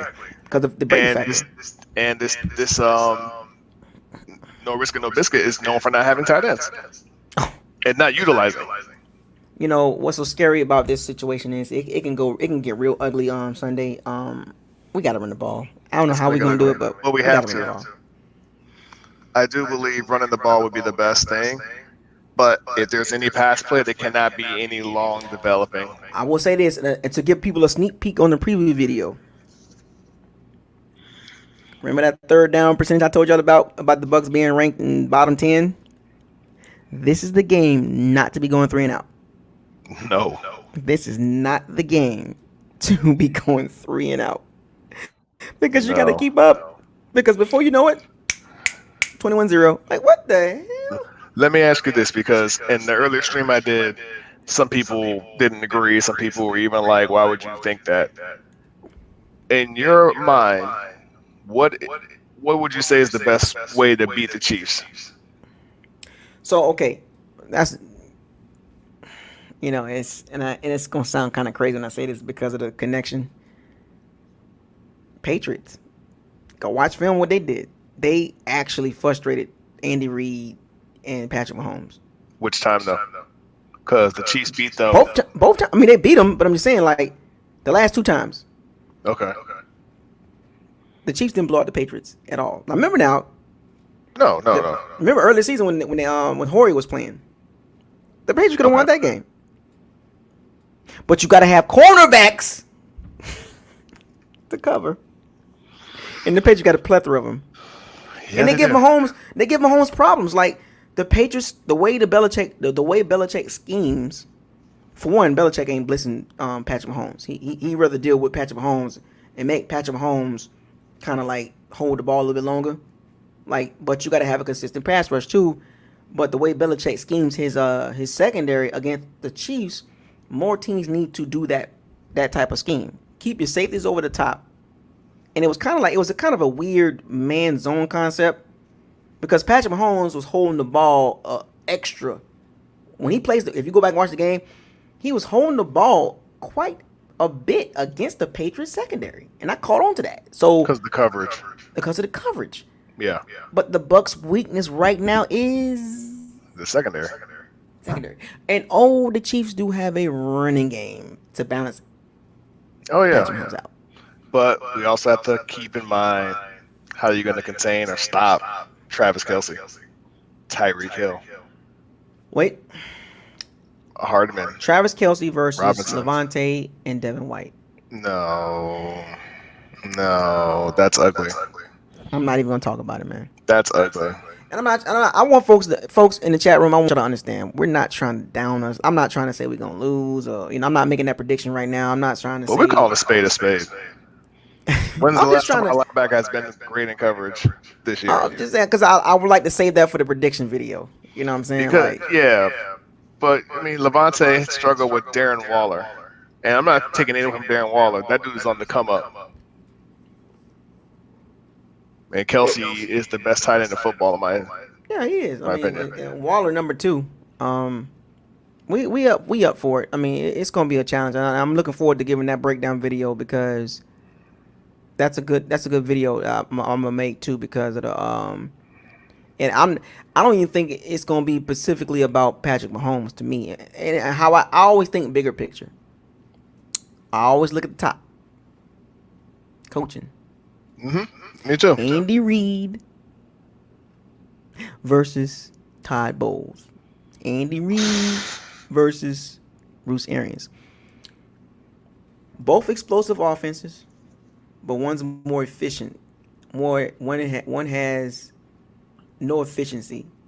One has a dynamic quarterback. The other one doesn't. A young The other one and has franchise building quarterback. So when you look at the way, if you just look at the skills, it's pretty even. It's there. You know what I'm saying? Like, but the difference is coaching. Andy Reid. Who would you rather have, Andy Reid or Bruce Arians? I mean, Andy Reid has proven to be a winner. Good A teams long to the time. playoffs. He won with the Eagles. Yep. For a long time. And he goes to the Chiefs and wins with the Chiefs for 10 years. And finally gets that ring. But he was 11 wins, 12 wins, 10 wins with Alex Smith. Donovan with McNabb. Alex Smith. He had Patrick Mahomes behind Alex Smith his rookie season. To learn the Matter of offense. fact, they could have probably did some damage with if they just would have gave Patrick Mahomes the keys from the jump. Oh yeah, I believe they could have. But Andy Reid was like, nah. He wasn't rushing that. Not a rush because the Saints wanted Patrick Mahomes. I'm happy they didn't get him. The Chiefs traded in front of the Saints to get them. Yeah. Oh, trust me. I did my research on that one. And that's what makes me wonder what the Saints are going to do when Drew Brees finally hangs it up. Because they could have gotten in Mahomes. They could have Lamar got Jackson. Brady. Could have got Lamar Jackson. Could have got Lamar Jackson. So are they really going to say Taysom Hill is the future? What they're doing right now, in my opinion, is they testing it out. Yeah, it's a test run. To see if it's worth building on. Is it going to be perfect? They got a cakewalk of a remaining schedule. Yeah, so it's gonna. So these next, so they got the Broncos, the Falcons, and the Eagles. So of course Taysom Hill is gonna look like a competent quarterback, but we already know how this works. As soon as you play a good defense, or if they go play the Chiefs with Taysom Hill, not even close. So this is what Sean Payton got to decide, like, because he know what he got in Winston. He like from a football standpoint, Winston is a better quarterback. More experience, more bigger arm, stuff like that. And people, of course, the turnovers, and I get it. Taysom Hill 30. 30, and he's not the best thrower. He's Right. just an athlete. Yeah, see Lamar Jackson. And I hate to say that, but Lamar Jackson kind of like that. He's struggling, you know what I'm saying? Like, it'll look good. But once teams figure out Taysom Hill tendencies, it's a wrap. It's because it's hard to game plan for a guy that you don't even really know. But it's tape on him now. So they play the Broncos, which has a little bit better secondary than the trash Falcons secondary. Jesus, like did Von Miller come back or did he opt out? No, Von Miller out for the season. But I'm saying, okay. Vic Fangio, the architect for the Bears defense. Yeah, he took the head coaching job. Yeah, he's the coach in Denver, so the defense has something. They got Bryce Callahan, they got AJ Boye and Justin Simmons in the secondary. Yeah, but their offense is trash. Offense trash. Yeah. So it'll be for the Saints. It's going to be not like the Falcons game. No way, no how. And they got to travel to Denver too. So mile high, the altitude. Air, so I'm curious. Travel. And Taysom Hill's a very curious player because, in my opinion, I don't see quarterback long term. No, neither do I. In my opinion, I don't see it. So No, I don't see that either. I remember him at BYU and him getting hurt yeah, he's injury all those prone. times. He's blessed to have a role now. Right. So props on having that fight to keep going. But he's in his 30. 30? He's 30, right? Yeah, he's 30. I mean, he did a good job against the 30th ranked defense. Yeah, but I mean, what durability you have when you have him in a full-time starter until you're 30 years old. But if it does work out though, if it does work out for the Saints, well, Sean Payton, he's already a banging coach anyway. But if he can work this magic with Taysom Hill and actually say, you know what, I'm gonna roll with Taysom Hill, I'll be like, oh, kudos to you. That's what he's gonna do. Because you touched upon this earlier about Sean Payton, but Sean Payton is an offensive coach that can adapt. Yeah, he can And adapt. when you're offensive mind, coordinator, coach, and you can adapt to your quarterback to work at their strengths and still succeed, that's what makes you a better coach than being a stubborn one. Unfortunately, ours. The only thing, like when I watched the Falcons game, I know he had a good game and look at the numbers, face value. When you look at the Saints game versus the Falcons, face value, just look at the numbers: 18 for 23, 230 some yards, 2 running touchdowns. He was like, oh man, that was an efficient game for Taysom Hill. But as soon as you go into the archives and look at those throws, 6 of those completions out of those 18, 6 of them was 0 or less yards, meaning that it was completed at 0 or behind the line of scrimmage, and it was yak. Mm-hmm. So that's 6 throws out of 18. Then he had 2 arm punts.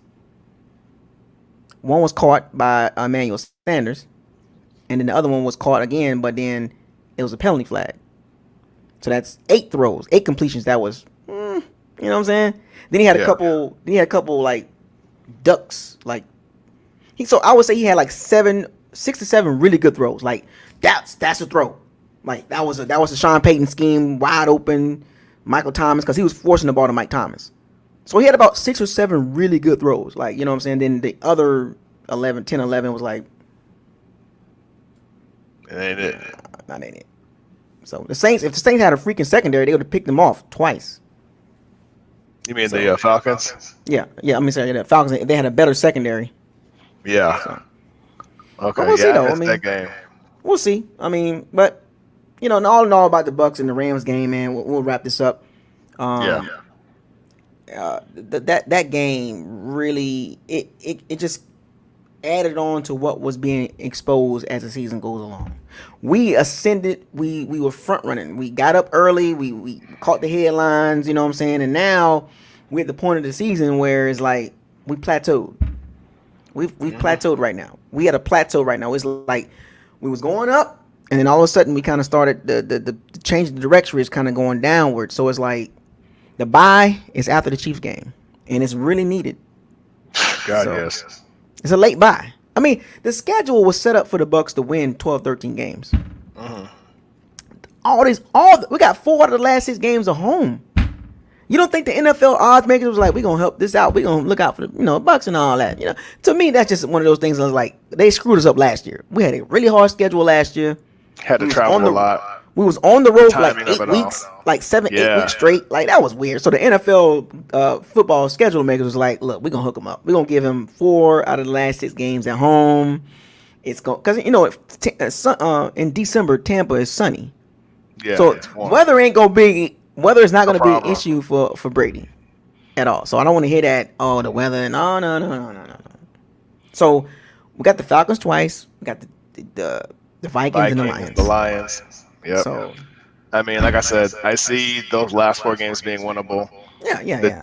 I said 11-5. I said 11-5. If we had beat the Rams, 12-4. My prediction looked like it's gonna be right. 11-5. Yeah. That's what I said. That would be the worst. The worst 11-5. That's 12-4. We had some people saying 13-3 and 4. No. Like, what? No. I couldn't believe we had Bucs fans saying that. But, so they were probably Brady fans. Oh man, that's a war within itself. Brady fans and Bucs fans. I saw the vid, bro. That's crazy. I saw the. Anyway, that's a whole nother conversation. Yeah, man. Well, Travis, we had a really good locker room talk with the Bandits and the Pirates tonight about this loss. Some good conversations, good topics brought up, good observations from a lot of Bandits and Pirates. So I appreciate all y'all coming in and joining the live stream.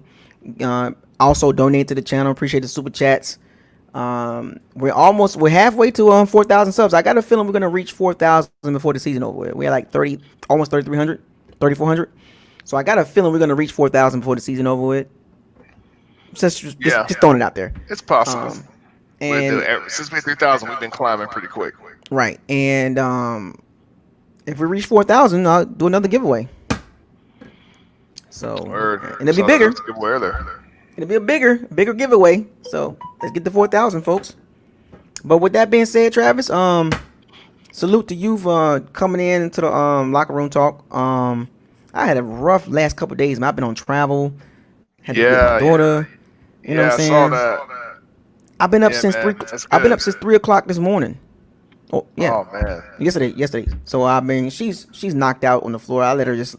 I was surprised you came on, man, because I knew you had your daughter. So I was like, all right, let me do this quick locker room talk. I will probably do early. Yeah, this will be. I won't. The next video I'll probably do will probably be Friday or Saturday. So you won't see me until Friday or Saturday. That's the preview video. But yeah, I am pooped. We both been up since 3:30 in the morning, 4 o'clock in the morning. Even when we landed, man, we was still running around. So I'm gonna leave her right there. You know what I'm saying? Yeah, you know she's knocked out right there on the couch. So I mean, like she's sleeping real good. So I don't like when people messing with me when I'm sleeping good. Yeah. So anything you want to say to close this out, Travis? Anything you want to put out there? I'm gonna keep it straightforward. I appreciate everybody that tuned in to both live streams. The one by me earlier, one by Isaiah today. Us sticking together with us both, riding through the channel, keeping the channel growing, tuning in, the haters, lovers. We're doing something, y'all. We're excited, and if we can get to 4,000 by the end of the year, definitely help the channel, and we're looking to improve next year with the channel, and got some news coming, man, because Isaiah and I were talking off stream, and we got some plans, y'all. Stay tuned, folks. I mean, the green screen is cool, but there's gonna be some more stuff. But it's for y'all though. You know, we enjoy giving y'all the content, man, and we gonna keep doing it because y'all the reason why we do it. We don't do it because we want to do it. We do it because y'all want it. So with that being said, thank y'all for joining Locker Room Talk with Isaiah and Travis, Bucko's Locker. We do this every Monday, or Tuesday, Monday or Tuesday, beginning of the week. Where we hold a locker room session with the Bucs fans or any fans that want to come in and talk about the Bucs. Well, if you want to talk noise, feel free. But we do this every beginning of the week, Monday or Tuesday. So feel free to join. So I had a good time. Shouts out to the Bandits and Pirates. With that being said, I want y'all to fire those cannons, seize the day, raise the flag. Gotta risk it to get the biscuit. Hashtag. Ain't no chill. Hashtag. No excuses. And Travis, hashtag. Hashtag. Fire Leftwich. Hashtag Super Bowl of Buzz. We out. I'll see y'all later this week. And happy Thanksgiving to everybody. Happy Thanksgiving. See y'all later this week. Save me a plate. Gotcha.